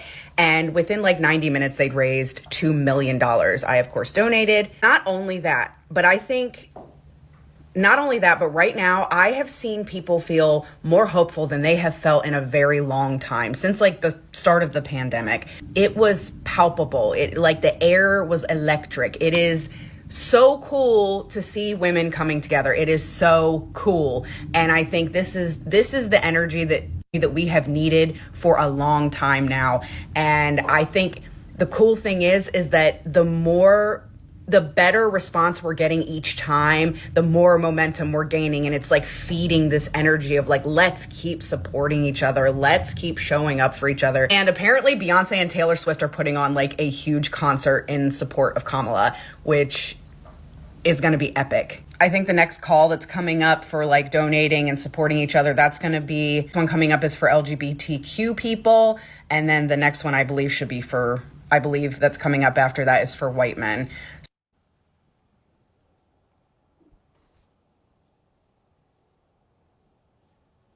Somebody tell me how to call for white men, or should I save that for tomorrow? Somebody tell me how to call for white men went, or should I save that for tomorrow? Hold on, but before we criticize, we got to understand the details of the calls. We want the deets. We don't want them to just say, hey, listen, it was a call for white women, because they could have called y'all on there and then brought Omar Johnson on there, and then he would have said, black chocolate forever, snow bunnies never. They could have called y'all on there in order to pull the rug up from under y'all and said, we want to hold y'all accountable for what it is that y'all, and you invited us into it and wanted us to join this feminist movement and break up our families. Y'all wanted to be a minority. You wanted to consider yourself a minority as a woman. And so you invited us into the feminist movement and got us to break up our homes. And now our kids is in shambles and our neighborhoods is bad. It could have been bad. I don't know. I have no clue. So I wanted to know the details, and I didn't want y'all to just send me that video and I leaned into it. I did a little bit of my own research. And so I found me a new snow bunny. To give me more insight into actually what really happened and what happened on that call. Check it out. So I just left the... First of all, let me also give some credit to the snow bunnies that take good notes. Let me give y'all a round of applause. The snow bunnies that take good notes, I want y'all to know that you are always going to be embraced and loved by all from AntondanielsCom, because in college, you saved my life. I said, hey, could you take good notes? And then I went down to the student union in order to shoot pool. And she said, oh, Anton, I got the notes for us. I said, okay, baby. And so when I seen this woman taking good notes, I said, ooh, she reminds me of my homegirl that was sitting next to me in college. White Women for Kamala Harris call on Zoom, and I wanted to kind of go through my notes and tell you guys what happened. I feel like I need to get my iPad out. First things first, there were over 100,000 people. They crashed Zoom for, I believe, like roughly 10 minutes at the beginning, and they had to start live streaming it on YouTube. When I checked the live stream on YouTube, it had about 20,000 people on it. So roughly in total, about 120,000 people by my estimate. That number might change when the official report comes out, but that's just what I saw. We raised over $2 million by the end, but the button... Over $2 million by the end of the live stream. 120,000 estimated white women crashed the Zoom in order to try to support a black woman in order to get in the office of the President of the United States of America. Can we get a round of applause for that? Can't get white women to come together for nothing except for destruction, I guess, huh? Was malfunctioning because there were so many people trying to donate, so they're hoping that number will go up. And we also had a ton of celebrities and really important political figures on the call. There were both federal and state level representatives and senators that spoke to us. Celebrities included Gracie Abrams' mom, Katie McGrath. She was donating. I believe Sarah Bareilles, I heard her name called. Hey, y'all ever been in a situation where you came into the school and you came in and you was thinking to yourself, man, I'm woefully underprepared. Everybody is up here taking notes and you start feeling bad, so you just pull out your stuff. Even though you may not take no notes, you pull out your stuff to make sure that you taking accurate notes because you feel like you need to be writing something down even though you're not Even you're not going to study it afterwards. That's what I'm feeling like right now. And I be seeing the news respondents, the news correspondents and stuff like that. They be having their stuff up there and they be having all of their iPads and they be like, yeah, and we're going to do this. I'm doing that too now. That's my new thing. And I got an iPad Pro, the newest one. So I'll be able to use this for that. Not just watching Netflix movies and chess. Maria Shriver, Connie Brighton, Megan Rapinoe, Sue Bird, and then kind of the big name for the night was Pink, global superstar Pink. She was on there, and we got to hear her talk, which was kind of awesome. The call started off by really just giving a shout out to Black women and the incredible work that they've done being community organizers and allies. And so we talked about specifically not relying on the unpaid labor of Black women just to save our democracy, having to do this ourselves, trusting Black women, listening to Black women, and kind of using the same foundation that they've built and use it in our own way, because we have a lot of work to do. We have a lot of different work to do as well. So this is the same thing they did with feminism. It's the same thing that they did. We're going to acknowledge your plight. The unpaid labor of Black. So listen, y'all. I want y'all to pay attention to something really quickly. Have y'all noticed that in both of these videos, and this woman, I have to give her a lot of credit. Let me give her a round of applause.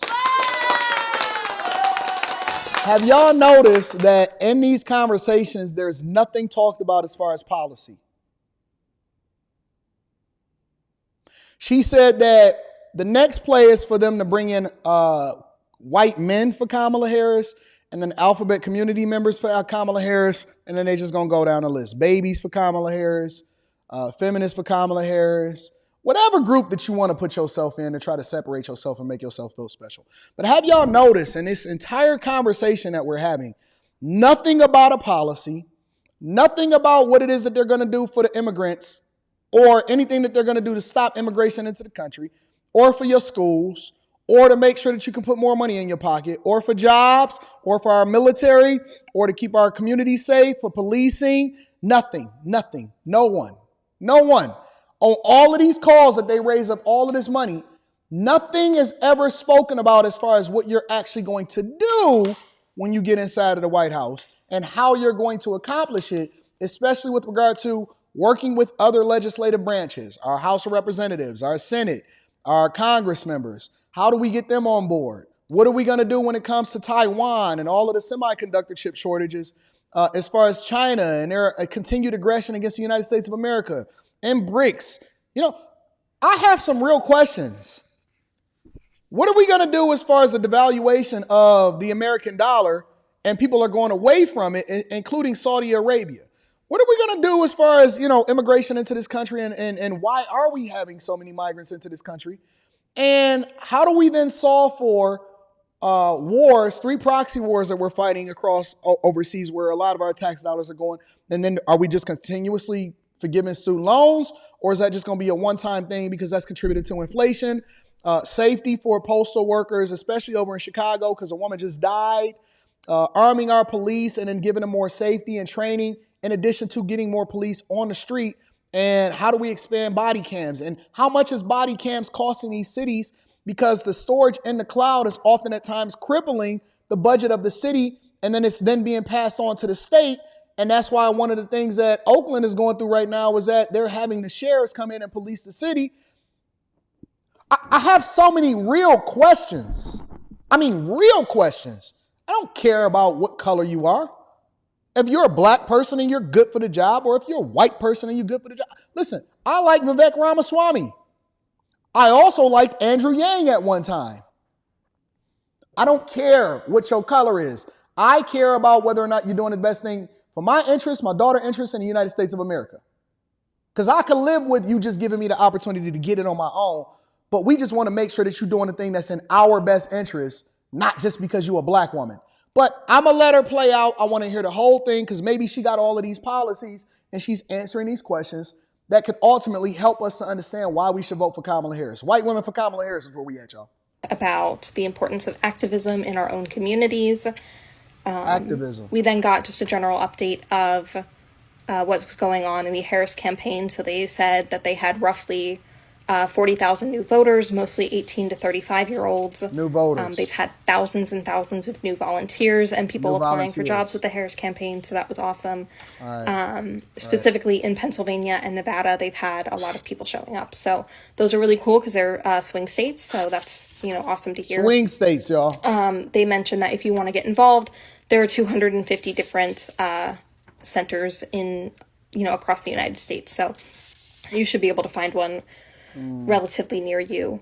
We talked about what we can do to kind of push this through in our own communities. So the first and most important thing is to donate.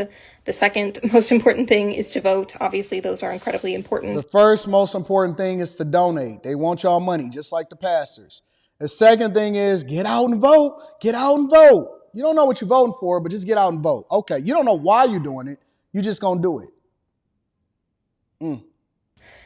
It means nothing if you don't show up and vote, and it also means nothing if you can't get the message out. So besides those, though, what we can do just within our own groups, first is having hard conversations.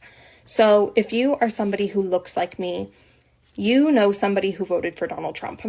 You know them, you've spoken to them, you may have had these conversations, you may not have, but talking to them, kind of seeing where they fall and having the really difficult, really uncomfortable conversations within your families, within your friend groups. I told y'all what the play was going to be before this show even started. I told y'all last week what the play was going to be, was that they were going to leverage your women, which included your daughters, your grandmothers, your mothers, and your wives and your girlfriends, to try to mobilize them to convince you to vote a certain way. And some of y'all are going. Some of y'all have no control over what's going on in your household, that you're controlled by the box. You're controlled by being a son husband. You're controlled by your grandma.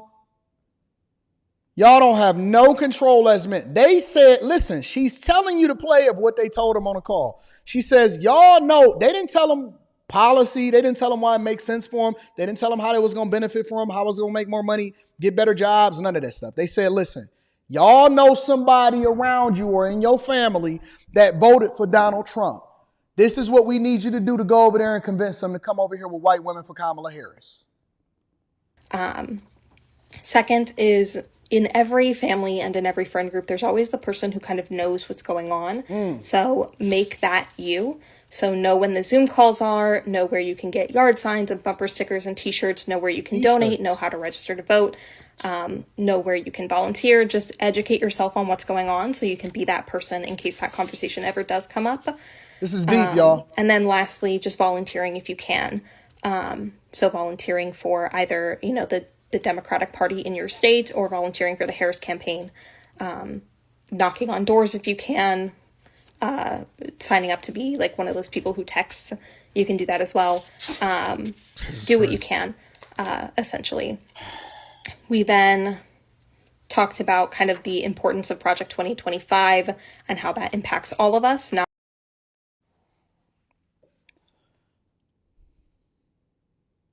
Not even associated with Donald Trump whatsoever. Has nothing to do with Donald Trump whatsoever. Project 2025, y'all. Hey, 2025 on the project note. 2025 projecting has nothing to do with nothing whatsoever. Oh, we can't be this silly. We cannot be this silly, y'all. Not just white women. A select few. It is incredibly dangerous to kind of let that rhetoric spread. We talked about how, oftentimes the Republican Party has claimed that, they weren't serious. They're not talking about anything that they're going to do. They're going to talk about why you shouldn't vote for the other party. This is what they're arming them with as far as information to take out to you and your sons and your children and your community and that church. And this is what they're going to advocate for. About something, or it wasn't that big of a deal, and then it went through anyway. So the big example is Roe v. Wade.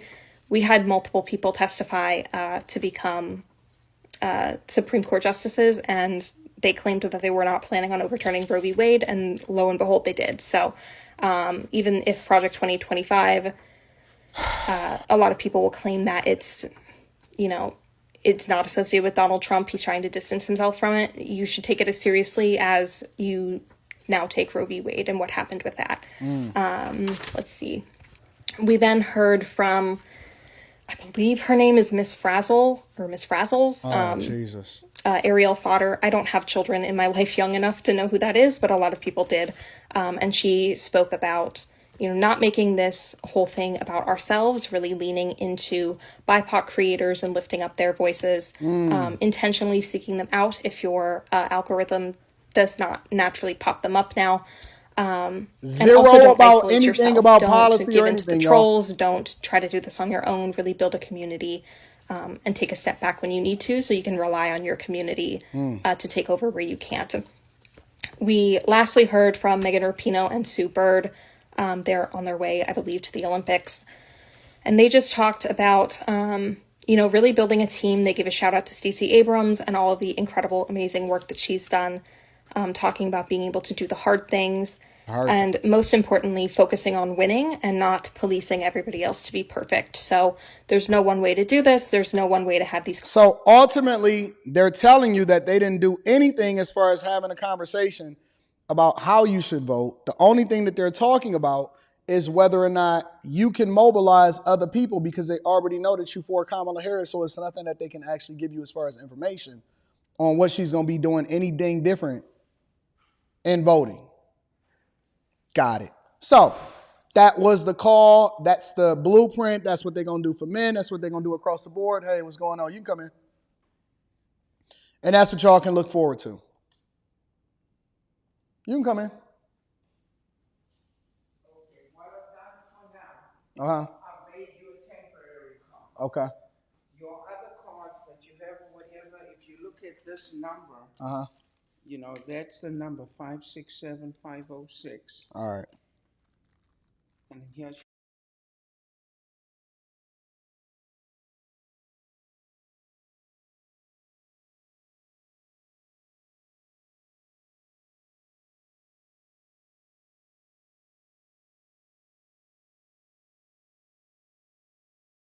All right. I appreciate you.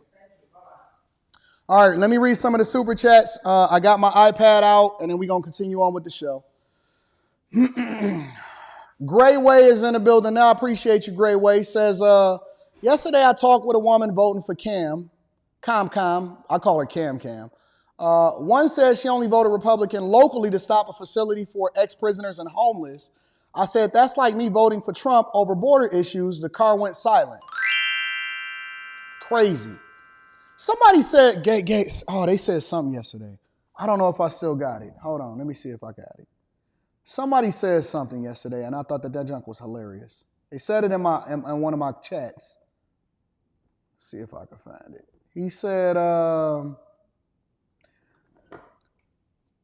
said, if your life is worse off under Biden, this is what he said. He said, if your life is worse off under Biden than it was under Trump, and you're considering voting for Kamala, that's like changing your shirt because you shit your pants.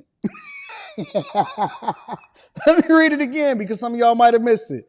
If your life is worse off under Biden than it was under Trump, and you consider voting for Kamala, it's like changing your shirt because you essed your pants. That's exactly what it is. Boy, if that's not the sentiment of this whole election, I don't know what is. Pete Buttigieg, heard his name a lot this weekend. I'll have to dig into that. We got so much to cover from what happened. So we're gonna be doing this all week. Shout out to Miss Kiki Prime, baby. Says, information is power. Thank you, brother. Thank you, Kiki. I love you, baby. Great Way says, I was watching a video that said Cam's speeches be like, today we have to work to make sure that work continues to work. Otherwise, work won't work. So I'm going to work hard to work. That's what y'all all going to be working for. Y'all going to be working hard. Shout out to Chris. He was out there in these streets. Good morning. People, salute to the chaser. Shout out to you, 80 for Saturday. Have fun. It was good to meet other creators. And my two favorite mods. Shout out to your car. Let me give a round of applause for your car. Shout out to your car. Damian Brown is in the building. Says Kamala is the most NPC human on earth. Brittany. Shout out to Brittany. Brittany says, hey, family. What's up, AD? I'm going to blame this weekend on Chicago Airport. I miss seeing a lot of you, but I did hit the spot later and had a good time. Headed home now. Till next time. Shout out to Brittany for coming out. Shout out to all of my ladies that came out. Cam came out. Man, there was so many beautiful people. Frederico says, when the next smoke show, I got a bag of Reggie. I need to put in the air with you, Ant-Man. Good morning, by the way, and family. Shout out to Frederico in the building. High Tolerance says, AD saluting everyone that made it out this weekend. The authenticity and the words resonated in the room. By the way, Officer Tatum sent you flowers for cooking Paige on a rotisserie last Monday. Shout out to Officer Tatum. Shout out to everybody that react to my videos. I love y'all. I appreciate y'all. And shout out to High Tolerance. Thank you, my friend. Frederico says, no shade, but black women can't keep expecting black male protection when they keep siding with our enemies. Kamala, nonviolent criminal litigation record in California, feminists, etc. Shout out to Frederico Delta Fox. I appreciate you. Says, love the meetup this weekend and ended up searching for Buc-ee's brisket at 2 a.m. I drove 3 people back to their hotels. Hopefully everyone made it home safely. We got so much love. Y'all not a part of the Patreon. Link is in the description as well as pinned to the top of the chat. I appreciate y'all. High Tolerance says, get out and vote equal vote against Trump. Justin O says, sponsored by the Michelin Tire Man. Chris Williams says, never thought I'd see the day white women would mobilize switching sides for the agenda, and Kamala is absolutely using every card in the deck, whether it's good or bad card, to leverage for the next 100+ days like we dumb. A lot of us are dumb. A lot of us are dumb, Chris. They dumb. Prince Elian says, being a black, 50% Asian Indian, 25% Irish, 25% Afro-Jamaican woman has zero worth or importance on being president. What are the policies? I don't care what your background is. Say Max in the building says, the same way we talk about feminism moving in the history books, it's happening with Kamala right now. We don't realize we're witnessing history. It's crazy, ain't it? American Man in the building, I appreciate you, says, not Miss Frazzle from the Magic School Bus voting. Oh, man. Whether it's a black woman or white man, policy affects you more than just the person. Don't complain in year 2 when you're struggling because of the policy that you knowingly voted for. But we at the Bag Chasers, we going to run it up no matter what. So we working, Tia. Thank you, baby. Secret Truth says, as long as I was old enough to vote, all I ever heard were Democrats convincing us not to vote for a Republican, but rarely telling us what they will do for us. That's what we're doing over here at the Millionaire Morning Show. AJ Wise says, meetup was dope, met some cool people. Y'all, if y'all not a part of the Bag Chasers on the Patreon, the link is in the description, and y'all really missing out. Repeal the 19th Amendment, says David Simpson Jr. Seek the light is in the building, says, speaking to some local men who were for Trump, women are causing them to send for Kamala. Maybe you can put a teaching call together with the men and others against Kamala. That might not be a bad idea. Black men against Kamala Harris. I'm with it. I'm with it. Make sure y'all hit a like for the algorithm, subscribe to the channel, and turn on y'all notifications, man. I appreciate y'all for always holding me down and making sure that y'all show me love in these streets. But we got a full show that we got to go into, all right? First of all, before we get into this next thing, because we got to get to the money, and I don't want it to all just be based off of politics, but we had to recap everything that was happening over the weekend. Before we get into this next video and this next conversation, I would love for you guys to make sure that you hit a like for the algorithm, because the likes are lower than I would like for them to be. We got over 2,600 people in here on YouTube alone. So if you hit a like for the algorithm, that will be very helpful. Make sure you share this. It's no point in watching anything else in the morning. Tell Gam, only thing we want to watch is Anton. Tell Paul, stop watching that fake news and come over here and kick it with the Millionaire Morning Show. He is entertaining. He is objective. He stand on what he stand on, but at the same time, you can't say that I'm not objective enough to actually tell you that that's my opinion and this is the facts. Tell your little homie, he keep on getting on the video. Hey, listen to the Millionaire Morning Show. Put it on in the church. Put it on in the I'm safe for the church. I'm safe for the daycare during the week. Maybe Friday I get a little bit spicy. But for the week, I'm safe. Truck drivers, share this with your friends and family. If y'all not the ones that's mobilizing, if y'all not the ones that's putting this together, I want just as much of a movement as Cam out here. Make sure y'all share this with y'all friends and family, because we doing great work. And then at the same time, we entertaining, and we going to put the medicine inside of the candy, all right? Let's get to it. So this woman in particular is explaining, I'm guessing that she's a postal worker. Somebody actually sent this to me this morning. This woman is explaining why she's broke as a postal worker. I have not seen the video. I only seen the first 2 minutes. Make sure you hit a like for the algorithm. Coasters, I'm going to be reading that shortly. Let's get to it, y'all. Hey, y'all. Welcome back to my channel. So today we're going to be discussing why mail carriers are broke. But first, I want to have a little disclaimer. Please excuse my little laundry behind me. I'm getting ready to wash some clothes today. Today is my day off. But anywho, back on topic, we're going to be discussing why mail carriers are broke. First and foremost, I just want to put heavy emphasis on this is not every mail carrier. You know, there are a lot of mail carriers that have put in many, many years, and they are sitting on some decent retirement funds and savings and all that 401k, and they've been doing the matching thing. This ain't for you. You feel me? This is for the new upcoming. But in totality of things, what's the matching thing? I don't know what the matching thing is. You mean 401k match? Things based off of the wage and the inflation, a lot of us are struggling. And this is everybody in the United States. This is everybody. And I just wait. You mean the Biden-Harris administration didn't get y'all out of it? I'm sorry. That's last segment. We're going to have to focus, y'all. Let's focus on this. Let's see if we can get them and glean from this information so that maybe we can give some advice to somebody. First, I want to give a shout out to the content creators. I always like to give shout outs to the content creators. Her name is Sheba Curls. Sheba Curls, 1.7 thousand subscribers as of the recording of this video. So make sure that y'all go and subscribe to their channel and show them some love. So whether we agree with them or not in the future and the future content of this video, I want y'all to make sure y'all show some love to the content creators, and I always like to give credit where credit is due. Let y'all know that we make decent money and a lot of people are struggling to find a job. So we are grateful. But the truth of the matter is the way that we are being worked is not matching up with the cost of living. I'm sorry, ma'am. Postal workers have been working like postal workers since the beginning of time. As a matter of fact, I see that postal workers are having it easier than people of yesteryear that were postal workers, because some of these postal workers, the mail carriers in particular, a lot of them don't even have to leave the truck no more. They just drive up on the wrong side of the street, put some mail inside of the mailbox and keep on moving. It's the ones that's in Chicago that got to walk them streets. Those are the ones that we got to be careful of. But my first criticism of this video was that you can't complain about the thing that you advocated for. Y'all want it to work. Y'all want it equal. And you can't say, well, we make decent money, but I don't think that it lines up because we working too hard. That's what men do. They work. I did a little short clip in a reel on Instagram where I showed how these guys was putting together in the crane, and they had all of this danger and the safety. And I was having conversations about linemen that put fix the lines when all of the electricity go out and stuff like that. That's what you do. You work.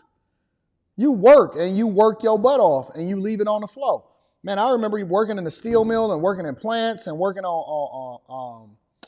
for automotive suppliers, and you had to hit so many per hour in order to hit rate and all of this stuff. Man, you work.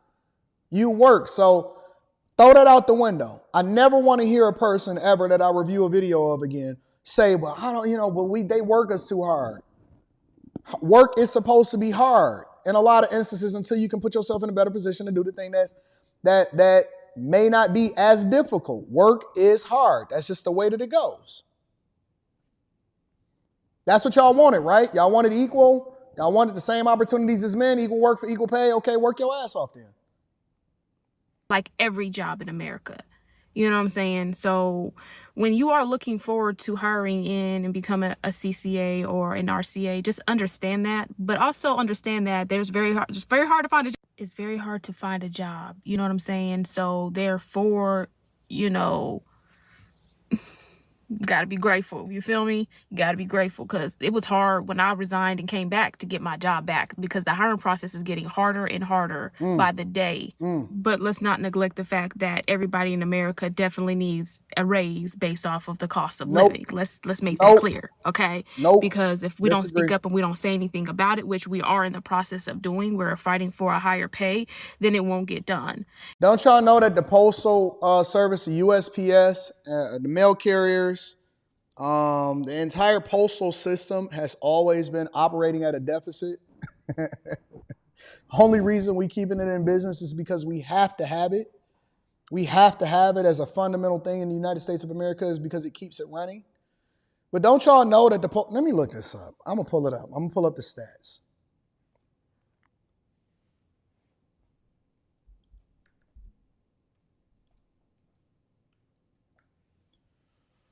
The U.S. Postal Service, check it out. Because listen, I'm going to let you tell them what you deserve.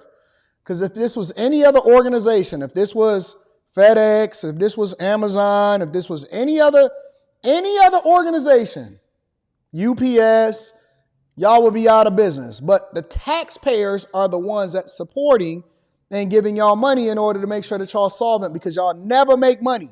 So I'm going to tell you the facts. I'm going to share with you the facts for those of y'all that really want to know what's going on out in these streets, all right? Let me see if I can pull this up on the screen. Shout out to Reuters. Reuters says the U.S. Postal Service on Tuesday, and this was back in November 15th, and this is a reflection of what it is that we deal with on a regular basis. On Tuesday, the U.S. Postal Service reported a $6.5 billion net loss for the 12 months ending September 30th, and said it will not break even next year as the first-class mail fell to the lowest volume since 1968. So they're basically operating at a deficit. They're broke, and everybody wants a raise at the same time at the taxpayer's expense. So I want y'all to understand, when people ask for a raise, they're not really taking into consideration the organization that they work for.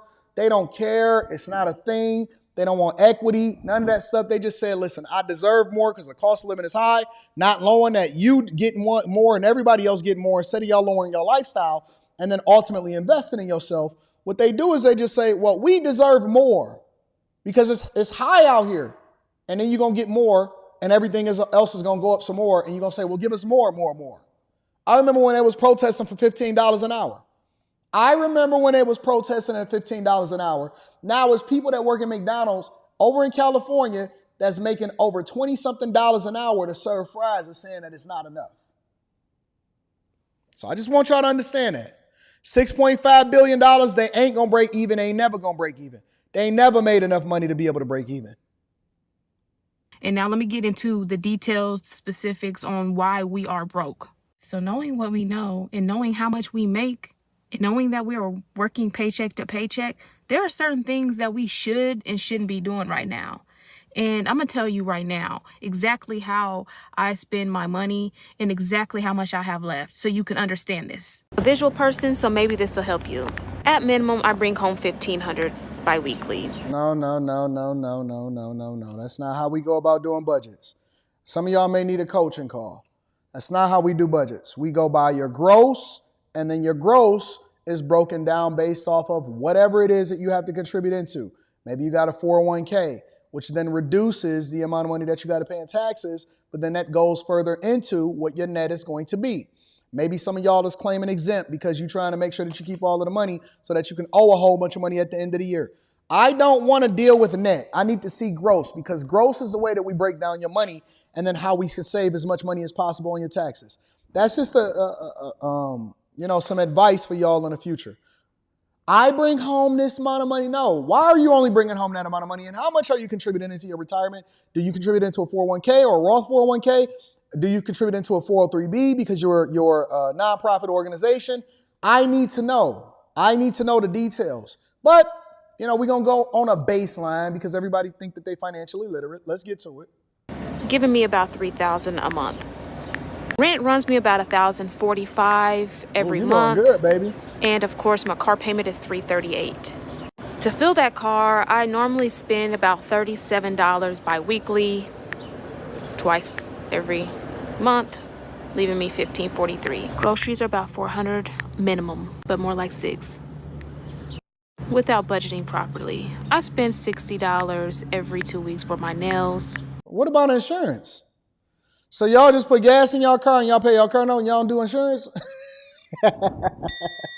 Y'all don't pay for car insurance no more? Is anybody paying for car insurance just in case you get your car stolen? Or if you get into an accident that you ain't out here messing up the bag and you ain't out here, you know what I'm saying, getting jacked up, being in a jam? Y'all don't do car insurance no more? You don't have to do utilities? Maybe your utilities is included, water, electricity, gas. None of that stuff. You don't have home, renter's insurance.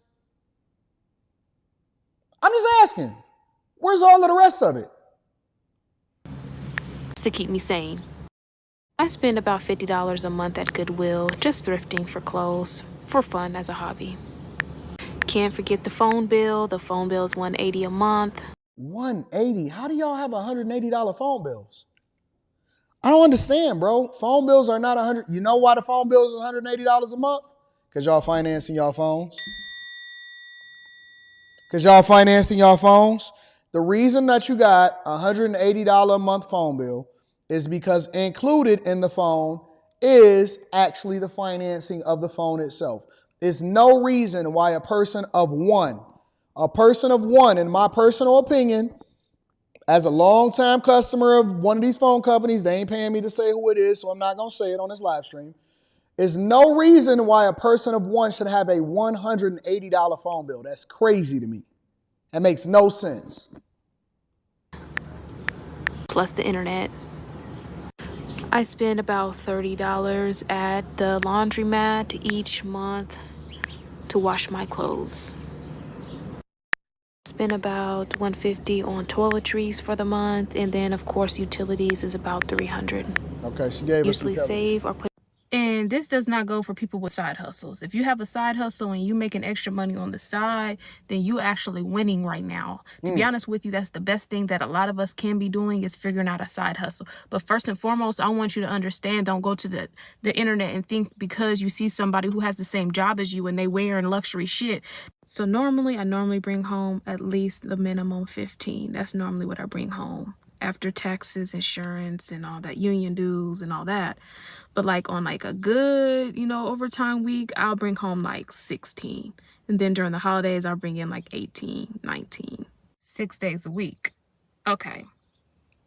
My rent, and I live in a low income state. The Midwest, Indiana is on the top of the top when it comes to the cheapest place to live in the United States. So I'm in that top bracket where I'm surprised more people don't live here, but we are small, so we wouldn't fit y'all. I have a 2-bedroom apartment, 2 bathrooms, and I only spend $1,040 a month in rent. That is my rent. Utilities is about $200. That's really cheap.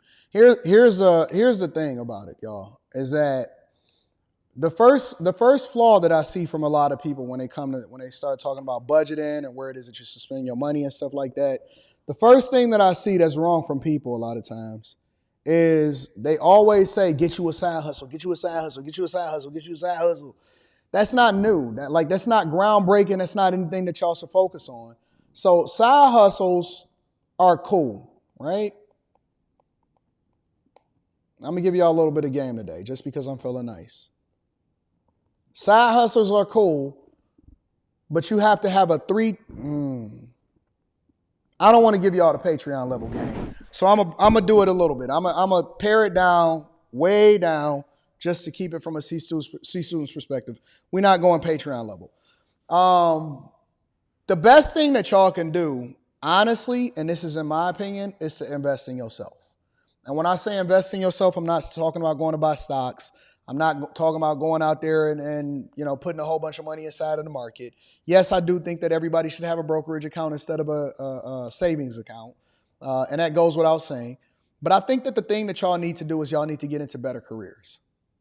For a lot of y'all jobs y'all have, and you need to go and talk to your HR department, they have tuition reimbursement and assistance. They have tuition reimbursement and assistance. The first thing that I did when I started working at the plant, when I started working at the steel mill, is I took advantage of the thing that most people that work in a steel mill was not taking advantage of, and it was the tuition reimbursement and assistance. And so you can register with your local community college to go into the classes that you want, but you have to have a long-term vision for your life. And when I say investing in yourself, look, you can work as hard as you want, and you can start a business, and I think that people should start businesses, and it's ways and things and reasons why you should start businesses. So don't just run out and get an LLC just for the sake of getting an LLC and then go and apply for Navy Federal. That's not what I'm telling you. What I am telling you is when you reinvest into yourself, right? Meaning that ultimately you pour money into yourself so that you'll have a better career, which then gives you higher earnings longer term. That is the thing that is going to benefit you the most. Most people will sit here and say, oh man, I don't need college and all of this. I got a decent job. I work at the post office. Well, what is the vision that you have for your life? What do you want? And I ask people all the time, and this is the hardest question. Of all of the questions that I ask people when they ask for coaching calls and stuff, because the first call that I talk to somebody, it's an opportunity for me to learn as much as I possibly can about you, because everybody got different goals. Everybody got different things that they're trying to accomplish in their life. They have a different vision for their life. Some want kids, some don't want kids. Some want a wife, some don't want a wife. Some want a husband, some don't want a husband. Some people want to live overseas, some people don't. Some people want to drive exotic cars, some people don't. Some people want to drive a tractor. Some people want to live in a city. Some people want to live in a rural area away from everybody. Everybody got different goals, so there is no one-size-fits-all solution. There's a baseline for how it is that you go about handling business, but there is no one-size-fits-all solution to what success is supposed to be. So the first thing that I ask people is, what do you want for your life? What do you want your life to look like? And a lot of us have been beaten down so much that we don't even dream anymore. We don't even believe that it's possible. You would not believe the amount of people that sit here and tell me, Anton, it's impossible. Everybody can't be rich. I didn't ask everybody. This is not a poll. I'm not trying to figure out who we voting for president. I'm asking you, what do you want for your life? When you was coming up, when you was younger, what poster did you have on your wall? What place do you want to visit? Do you want to go over to Tokyo like I did? Because that was one of my that was the top of the things. I want to go and see the pyramids. I want to go and see Egypt, and I want to go to Rome and look at the Colosseum and all of this stuff, right? I have a vision for my life. I want to spend my winters in warm climates. I need to make sure that my daughter has money to be able to go to any school that she want to go to, no matter what school it is in the United States of America. Even though I'm going to encourage her to go to an in-state institution, I want to have a cushion just in case. I want to have these cars that's available for my wife and my family and my people. And I want to be able to grow these businesses to make all of the people that work for me millionaires. And I want to create this platform, and I want to have an office here, and I want to go and visit there. And then I want to have a budget to be able to spend, $20,000 a month on clothes. And I'm not telling you that your vision have to be my vision, but I'm just naming it off just in general. I want a whole new wardrobe of this, and I want this, and I want that. And then my stuff is going to evolve and it's going to change. And I tell people to write this stuff down, because what happens is, when you then put it in perspective and you make it real and you make it clear, it starts to paint a picture of exactly how it is that you want your life to look. It starts to give a financial number and a thing, because then you're able to say, okay, well, it's going to take me this if I want to get here by this time. And then we can reverse engineer it. We can then say, okay, well, if this is the number that you want to be at, then you can make these sacrifices now in order to get there. And this is the milestone that you need to hit by this time. And this is the milestone that you need to hit at this time. Okay, what do we need to do in order to hit that milestone? What do you love? Okay, let's break that down. So we go through the process. It's a process. It's not just financial literacy. It's not just trying to get rich quick. It's not just trying to make sure that you invest all your money into the stock market or real estate. That ain't it. That ain't it. Stop letting these people and these gurus sell you on a vision that's for your life that's not for your life. You're going to hate it there. You're going to hate it there. And you're going to hate it even worse when you realize that you didn't even get the results that you wanted. You're going to hate it more. Absolutely, positively going to hate it more. Right? So the best thing that you can do is to invest in you. You need to get a career. You need to maybe start a business. And that business may not be profitable for the next 5 to 10 years, but ultimately you're pouring into it for it to become something that's greater 10 years from now. You may not be able to graduate within the first 3 to 4 years. You may take you 5 years to graduate from college, but you're working on that while you're also going to work every single day. And so in your spare time, maybe you don't want to go to school full time. Maybe you can go to school part-time for this career that you want that's ultimately going to leapfrog you into the places that you're supposed to be, because you're not supposed to be at the post office for the rest of your life. It's cool to lower your cost of living when you're in your 20s and your 30s. By the time you get 40, you might want to spread out and start spending some money and having some good times and going out, not having to worry about what the cost is and be able to tip bigger. You're not always supposed to be poor for your whole life. You're not always supposed to just be in the middle. Oh man, I'm surviving. When you get past the point in your life, and let me go ahead and remove this. Shout out to her. Again, go and check out her channel. Her name is Sheba Curls or whatever. You may get to a point in your life to where you eventually just want to grow. And the best thing that you can do is firstly, invest in yourself. When you start to have more capital, and then you have more capacity to be able to do bigger things. Also, at the same time, making sure that you limit the amount of money that you're spending on things that don't even add value into your life. that will help you to be able to make better decisions financially. Becoming financially literate and pouring into yourself is the first things that you need to do, and then limit the amount of debt that you have. That's a self-inflicted wound that basically prevents you from being able to invest in yourself. Because then when you got a bunch of debt, you got to do a bunch of stuff that you don't want to do, and then it holds off your dreams. Let me say this. I'm going to read the super chat shortly, but let me just say this really quickly. I need y'all to understand that whether we talking about financially, whether we talking about in the election, or whether we talking about in your own personal everyday life, nobody is going to save you.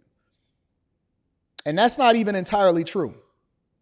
What I'm saying to you is not entirely true. Nobody is going to save you, but I'm telling you a white lie. You know why I'm telling you a white lie? Do you know what a white lie is? A white lie is when you tell a half truth and you omit the other part that people don't want to hear that'll actually make it completely true. It's almost like playing a poker game. If somebody say, do you got me? Do you got this hand? And you say, I got you. And you believe that you got them, but you don't have that hand because you want them to think something differently so that when you play in the next hand, ultimately you fooling them, because poker is just as much of a mind game as it is the physical cards that you dealt. It's your tells. It's the things that you do on a regular basis. You may be pretending like you tough, but at the same time, you sweating and your heart is pounding out of your chest. Nobody is coming to save you, meaning that it's a possibility that somebody can give you a leg up. They can give you an opportunity. They may save you from yourself. They may bail you out of jail. They may give you a couple dollars. They may look out for you or whatever. But you have to approach life under the guise that I'm in this by myself. And if somebody look out for me, or if I get a leg up, or if I get a better opportunity, cool, but I'm going to have to save myself. If you're waiting on this election to determine whether or not you're going to be successful or you're going to be safe, and to think that these people is going to ultimately save you from inflation, or save you from being able to, or going into van life and being homeless and having to go into Walmart in order to brush your teeth, or going into Planet Fitness in order to take a shower. Nobody is coming to save you. Men have largely understood this since the beginning of time, but women is just now getting a taste of it. And I know y'all mobilizing for Kamala Harris. Cool. Vote for whoever it is you want to vote for whatever stupid reason you want to vote for it. But I want you to understand that if the Biden administration has taught you anything about life, is that you can believe in who you want to believe in, but ultimately it's going to be you that make the decision for whether or not you want to pull yourself out of your circumstances. And that's for everything. It goes for your relationships. It goes for your finances. It goes for everything. Nobody is going to pull you to church and make you confess and give your life over to God. You're going to have to make that decision within yourself. The church, the building itself is a place for you to congregate. The church is the group of people that then come together. Ultimately, salvation is individual. So you can be around a bunch of people and you can still bust hell wide open at the end of the day, because I know plenty of people that went to church and when they left, they went and did a bunch of stuff that they wasn't supposed to do when they wasn't supposed to do it. It's a lot of people that go online and they'll sit here and they'll tell you, oh my God, Anton, I can't believe you didn't speak out against this. Does it really matter if I speak out against it or not? Because ultimately what's happening is happening, and that ain't got nothing to do with when you turn this camera off. I can give you the motivation. I can give you the tools that you need. You still got to walk through the door. You still got to implement it. You still got to be very careful with how it is that you manage your budget. You still got to go and work the job. You still got to make the money. I can't make you rich. You make you rich. Even when people come on this platform and they say, Anton, I want to thank you. You saved my life. No, I didn't. You saved your life. You utilize the information that so many other people pass up to ultimately make the best decision for yourself. So you have to approach life as though there is no safety net. Nobody is coming to save you. Nobody is going to give you a handout. Nobody is going to give you a leg up. Only thing I ever asked for was an opportunity. That's all I need. Give me the runway. I'm gone. I don't need no cosigns. I don't need no help. You know why I'm going viral over this past weekend based off of the things that I said? Because I've been working at my craft for 10 years. I didn't need nobody to put me on. I don't need, hey man, give me a shout out on your platform. Ain't never asked for nothing. Ain't never asked for nobody to give me a shout. If we collaborate and we just so happen to do things, then we gonna do it. Anybody that never came on my platform, some people will say, well, this person gave you more visibility. No, I paid them for their services. I didn't ask for anything. And I overly treat people well when they come here, and I put them in the best hotels and I give them the best services and I make sure that they're protected and I take care of them and then I treat them like gold and I also put some money in their pocket. Ain't nobody Nobody can say that they're responsible for my success because I've largely approached this game. And it don't mean that somebody can't give you a leg up. It don't mean that somebody can't give you an opportunity. It don't mean that somebody can't give you a visibility. But what you gonna do with it? What happens once you get the spotlight? Do they then look? Let's say for example, I went viral, right? The same way that I just did over the past weekend, and everybody is reacting to my content. Guess what? When they go to your profiles or they search you out or they go to your channels and stuff, do they even have something that they can subscribe to? Could they then leapfrog to find out more about you once you get the visibility? What they doing? When I talk to people online a lot of times and I say, hey, listen, you ain't even got no social profile. Who are you? When people then discover you, can they go and research you in order to find out more about you and do your social profiles, speak to, or does it set the example or the stage for what you want people to learn about you? When people came to discover me, they said, oh my God, he got a great show. Oh my God, he talk about this. Oh my God, he controversial. Oh man, that dude is entertaining. Because you can have the best product in the world, but if don't nobody know about it, that's the marketing part of it. But you can have a trash product or you can have no visibility. And when people discover you, they don't have anything to go off of and to subscribe to you as a result of. And so what I'm telling you is that every single thing that you do in this lifetime is intentional. Kamala ain't saving you. I think that Trump is the best candidate to be the president of the United States of America, but it's not his job to save you. It's his job to give you the level playing field that allows for Americans to be the best version of themselves, but you still got to walk through the door. Some people will sit there and say, oh man, Trump ain't do nothing for me. What do you want? He set the playing field. He renegotiated the North American Free Trade Agreement.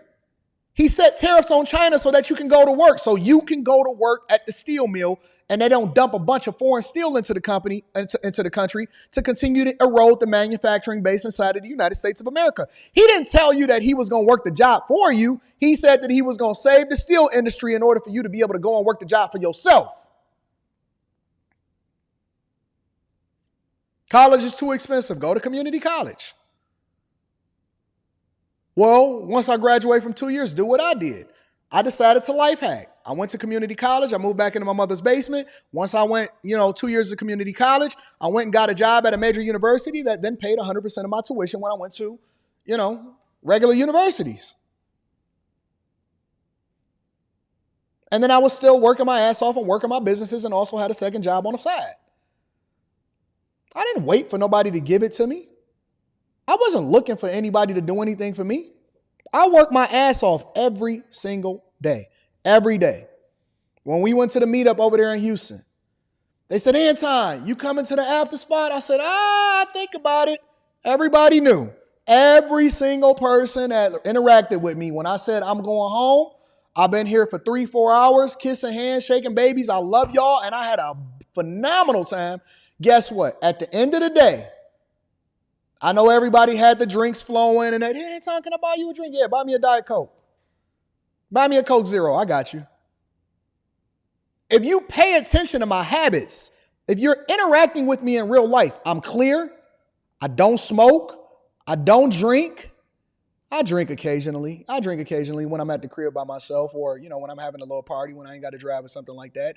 I don't smoke. I don't drink. I don't embarrass myself in public. I'm very intentional with my security. He around. He paying attention to me. You going to the after hour spot? Now, if you was really paying attention to me, then you will realize that I dropped the video at 2 o'clock in the morning Central Time, 3 a.m. I dropped another video. I was at home working. I knew that I had to catch a plane ride and I had to go and take care of some business on Sunday. As soon as I landed Sunday, when I got back to Detroit, I had to go and do some meetings and then take care of some other business. But guess what? I didn't miss. I never missed. I never missed one drop. The same thing that y'all was scheduled to see is exactly what you got. It was not a surprise. I don't miss when it comes to the Millionaire Morning Show. It don't matter where I'm at. I always am on. 100% of the time. It don't matter if the people and my employees or whoever it is working for me, they can call off. Oh man, I got to go on vacation. Okay, cool. Guess what? We're going to have some replacement that come in order to make sure that things are taken care of until you come back. It's a eat what you kill society. And the minute that you start to take that approach to it, then you'll be incredibly successful. Nobody is coming to save you. You're going to have to take the mentality and take that whole mindset into every single thing in life. They're not going to save you on a political front. Your job is not going to save you. If you're not looking forward to getting laid off, if you're not preparing yourself to ultimately get laid off at some point, even if you never get laid off, if you're not in a position to where you can sustain yourself, if anything was to ever happen to you, then you messed up. You jammed. You messed up. And so what I try to teach y'all through a lot of these conversations that we have on all of these platforms, and what I ultimately talk about inside of the Patreon, and I use my own life as an example. Some people get bothered by it. Some people get jealous. They said, oh, man, he always stunting. He always stunting. You still got to go home by yourself. You're not using it as motivation. I'm from Detroit. 20214 Green Lawn between Norfolk and Chippewa. Between 7 and 8 Mile. Livernois and Wyoming. Born and raised. Blackest city largely considered in the United States of America for decades. Auto industry. Worst hit city that was hit the most from the 2008 crisis. Had a daughter in 2008, February 2008, moved back into my mother's basement, ultimately got all of my cars repossessed, lost my job, everything was in shambles, and I had a relatively new wife.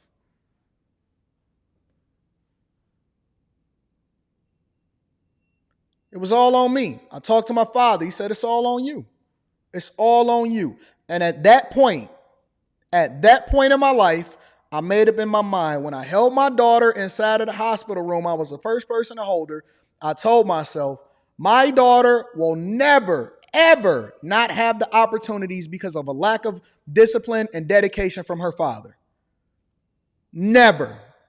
She has never known. She has failed in a controlled environment because I still want her to learn the lessons, but she will never know some of the stuff that we grew up to experience because that's not what she was supposed to experience. She ain't supposed to have PTSD. She ain't supposed to have pit bulls chasing her home from school. She ain't supposed to be walking past crack houses and dudes saying, ooh, what's up, baby girl? If your children is then going to be dependent on the white man, as y'all like to call them, the federal government, in order to be able to pay for their student loans or to forgive their student loans, you are failing as a parent. And maybe you're not failing as a parent. It's another white lie. But ultimately, you have to take the approach that, man, if I don't have my kids straight, if I'm not putting them in the best position possible, then I'm failing as a parent. It gives you a different mentality when you approach things with more seriousness. You're not just willy-nilly. You're not just wheeling it. When you walk past me and I'm sitting in first class, oh, man, don't feel like he's stunting on me. I paid the cost to be the boss. I paid the cost to be the boss. In real life, they want to sit there and they'll try to discount you and they'll say, oh man, he must have got an inheritance. I have never gotten inheritance in my entire life. And I put that on my daughter's life. I put that on my father's grave. I put that on my marriage. Ain't never got an insurance payout. If it's so much, then how come my mama didn't get it? She was his widow. How come my mama didn't get the payout? How come my brothers didn't get the pay? Why did it only come to Anton? Why am I the only person that's rolling around with Porsche 911s, with Rolexes on my wrist, with Omegas, stuff that costs more than whatever it is that you got in your whole arsenal that you don't even know, and it's got a rubber band on it? How come nobody else got it? On everything, and I only say this not to prove nothing to anybody, but to help you to understand, and I want to remove all of the excuses from your life. I want to remove every single excuse from your life. I want you to understand that this studio that I'm in right now, this whole setup, literally hundreds of thousands of dollars worth of equipment, I invested in myself. I never took out a loan in order to build the restaurant. I put $114,000 of my own money into it. Whether you agree with me closing it or not, it was my money. I put my own money up. Nobody gave me that money. I work my ass off 24 hours a day, 7 days a week. They know this, but they want to try to discount it because they want to they want to give themselves an excuse as to why they aren't what they are. And what I'm telling you is to remove the excuses. I am the very definition, the very much of a reflection of what it is that you need to lean off of. And if I'm a C student, a black man that they say, you can't win unless you black in America, with no criminal record, C student, born in Detroit, Michigan, went through the recession, lost everything, worked to get myself back together, dedicated myself to my craft, mastered it, and now I use my own life as an example instead of using examples out in the street as to how it is that you can be successful. What more do you want? Married for 20 years, no children out of wedlock, no scandals, nobody that can come back and say that I owe them $1. No woman that can come out and say that I didn't did anything to them. You have no excuse. You don't need to even lean on Jesus. They say Jesus is the only perfect person. Ain't nobody asking you to be perfect. I'm telling you to take ownership and responsibility of your life. You are the sum total of your own decisions and the people that you hang around. Remove all excuses. There's no excuse. And the reason that I feel comfortable telling you this, the reason why they so bothered when I had these conversations with y'all online, and I say, hey, listen, I can hold you accountable from a relationship perspective because I am a reflection of the thing that I'm advocating for. No excuses. You have to approach life. Approach life like this is your last chance. You only get one. You only get one. There is nobody coming to save you. It's over. It's over. For a lot of y'all, this is the only opportunity that you can get. You already at a certain age to where you have no more mistakes that you can make. No more intentional shots in your leg. No more fumble in the bag. No more just smoking randomly. No more just getting arrested. I was talking to my dog, Hemp. And Hemp was telling me about some stuff that he was working on. And I said, I'm going to show up on This Is Risky. I got you, bro. And he came to the meetup and we was talking. And it was somebody that had threatened me a while ago. It was like 1.5 years ago, and he was threatening me. Oh, man, I'll pull up on you in your own city, whatever, so on and so forth, right? And I said, okay, cool. And of course, I'm not going to let nobody pull up on me because I'm not even going to be available for you. I'm going to be out spending a whole bunch of money and hanging out with the ladies, right? Or with my bag chasers. And him said, man, don't you know that this guy went to jail again? There's going to be some people around you that want to pull you down. And they're going to threaten you and they're going to say that you ain't no real one if you don't meet up with them in person. These are demons and the devil trying to throw obstacles in your way because he see where you're going. And the minute that you recognize that you're special because you are, and you made yourself special by the actions that you've taken, don't let nobody take it away from you. Run up that check, run up that bag, and align yourself with a group of people that's going in the direction that you're going in. Link to the Patreon is in the description as well as pinned to the top of the chat. All right? I don't want to hear no more excuses from nobody. It's Monday. You have every opportunity to run it up, take care of business. A lot of y'all at work right now, you slacking. Everything that you do, somebody is looking at you and saying, oh, man, okay, he just going to do the minimum possible. You a minimum possible ass motherfucker. Wake up, go and take care of business. Stop waiting on some politician to save you from yourself.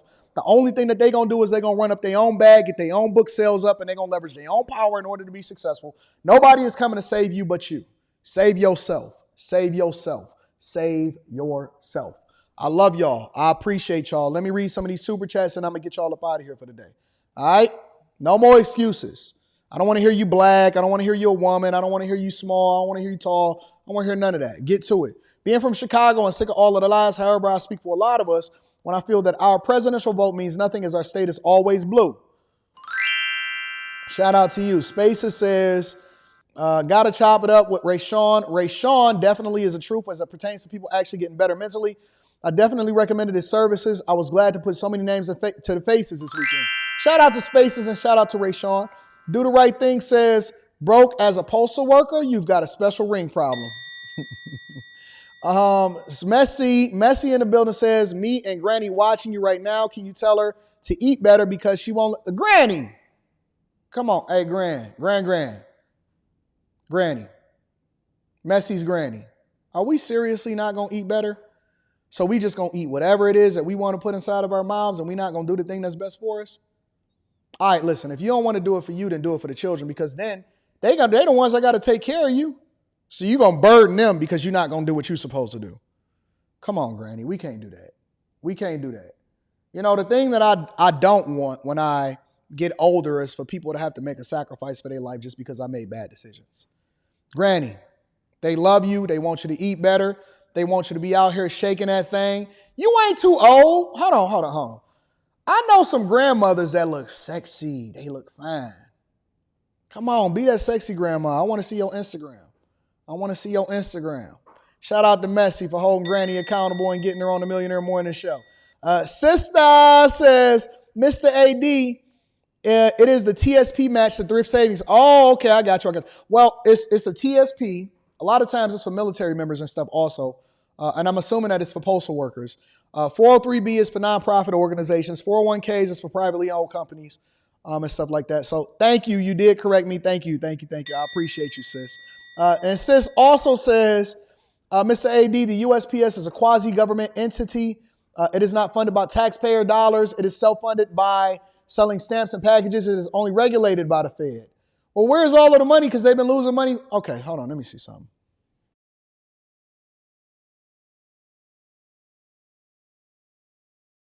It was a mistake. Let me do some research real quick. Just a little bit of research. I need to know where the money that's coming into the USP going. USPS.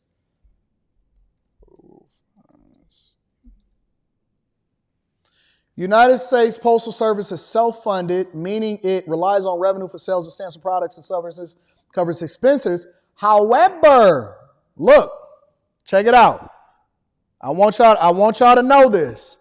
Because it say that it's self-funded, that just means that it's supposed to cover its own expenses by doing great work and charging for services. Here's the other part of it though. All right. However, Congress has also provided annual appropriations to the USPS, which is, ta-da, your tax dollars. Congress is allocating your tax dollars in order to keep the USPS funded, right? Including $10 billion in the 2020 CARES Act and $3 billion in 2022 electric. So we're purchasing the electric vehicles that ultimately is supposed to be delivering to your homes. In 2022, Congress also passed a $107 billion to relieve the USPS of past due and future obligations for retiree health care benefits. So when they say, well, it's self-funded, yeah, technically it's supposed to. It's supposed to be covering its own expenses with what it's charging the people in order to be able to deliver mail and all of this other stuff, right? But in reality, we're the ones that's funding the United States Postal Service. That's why I said that it's your tax dollars that's actually funding it. And that's why we need to know what's happening in our legislative branches so that we can know. And shout out to you, sister, for bringing that to light so that I can speak on that. Oh, let me change this. I'm sorry. Shout out to you, sis, for bringing that to light. Oh, hold on. All right, let me read some more of these super chats, and then I'm gonna get y'all up out of here for the day. Kelzaby says it's true. Is if you're not career, make way less until you become a career. You're gonna make way less until you have a career. It can take 2 years to get what makes in regular pay. That's facts. Shout out to you. Ardilla says, great meeting you and everyone else at the meetup. You are exact same person as you are here in person. You guys made this snowman feel like. Shout out to Ardilla, my white friend, knowing that we don't discriminate over here at the Bag Chasers. We love everybody. You don't care if you white, black. Shout out to Ardilla for coming through for the Patreon meetup. You was absolutely awesome, my friend. King Stennis says, do you think all these car stories be real? Maybe. Levite Apparel says, Anton, they talk about Project 25 created by Heritage Foundation, a non-government business. They have ideas and push it, but they are not government. Shout out to Levite Apparel. Prince Lien says, today is my 51st rotation around the sun. Shout out to my 51-year-olds. Shout out to my parents for blessing me for life. And thank you, Mr. Daniels, for the insight you've shared over the past year that has helped me level up. Shout out to you. Jay Hunter Lee in the building says, the tragedy in life doesn't lie in not reaching your goals. It lies in not having goals to reach for. That's true. King Stennis says, some people have to see these things are possible in person. Change the environment, they will get motivated usually. Kicking it with a chef says, my husband just so okay with the bare minimum. I don't know what happened to him. He's becoming the man he hang around. You are the company that you keep, kicking it. That's the truth. You're the company that's why I invite people to be around us, because it'll change your perspective of what your goals are supposed to be and how you view life. D Got Sauce says, keep pushing forward. I appreciate you, D. Phil Knight says, hear me out. A bag chaser group trip, resort, or cruise in 2025. I thought about it. Y'all really want to do that? Well, I'll ask inside of the Patreon. Latrell M says, people usually miss out on opportunities because it's disguise and hard work. That's true. That's true. That meant the world to me. Thank you. Love you, and Rita and my bag chasers and my other family. Shout out to my girl, Messi. Appreciate you. Anton says, Tia Marie, keep leading by example. Levi Apparel, thank you, Tia. Levi Apparel says, Anton in the shop, tuning my machine for t-shirts. Design you right. Save yourself, create the hustle, work at it and promote it, and let's go. Let's get to it. Let's get to it. Let me read some of these Cash Apps also before we go. I want to give a shout out to Trini Life. Shout out to Trini Life says, blessing you for blessing you and the fam. Thank you, my friend. I appreciate you to Trini Life. And then Robert Banks, I appreciate you also on Cash App and everybody else that support the platform. Listen, I love you guys. I appreciate y'all. Make sure y'all go and support 2K on Love and Sip Hop. And everybody that showed up at the Patreon meetup, I love y'all. I appreciate y'all. Y'all are absolutely awesome. All right? It's going to be a good week. It's going to be an excellent week. I love y'all. I'm going to holler at y'all later. Deuces.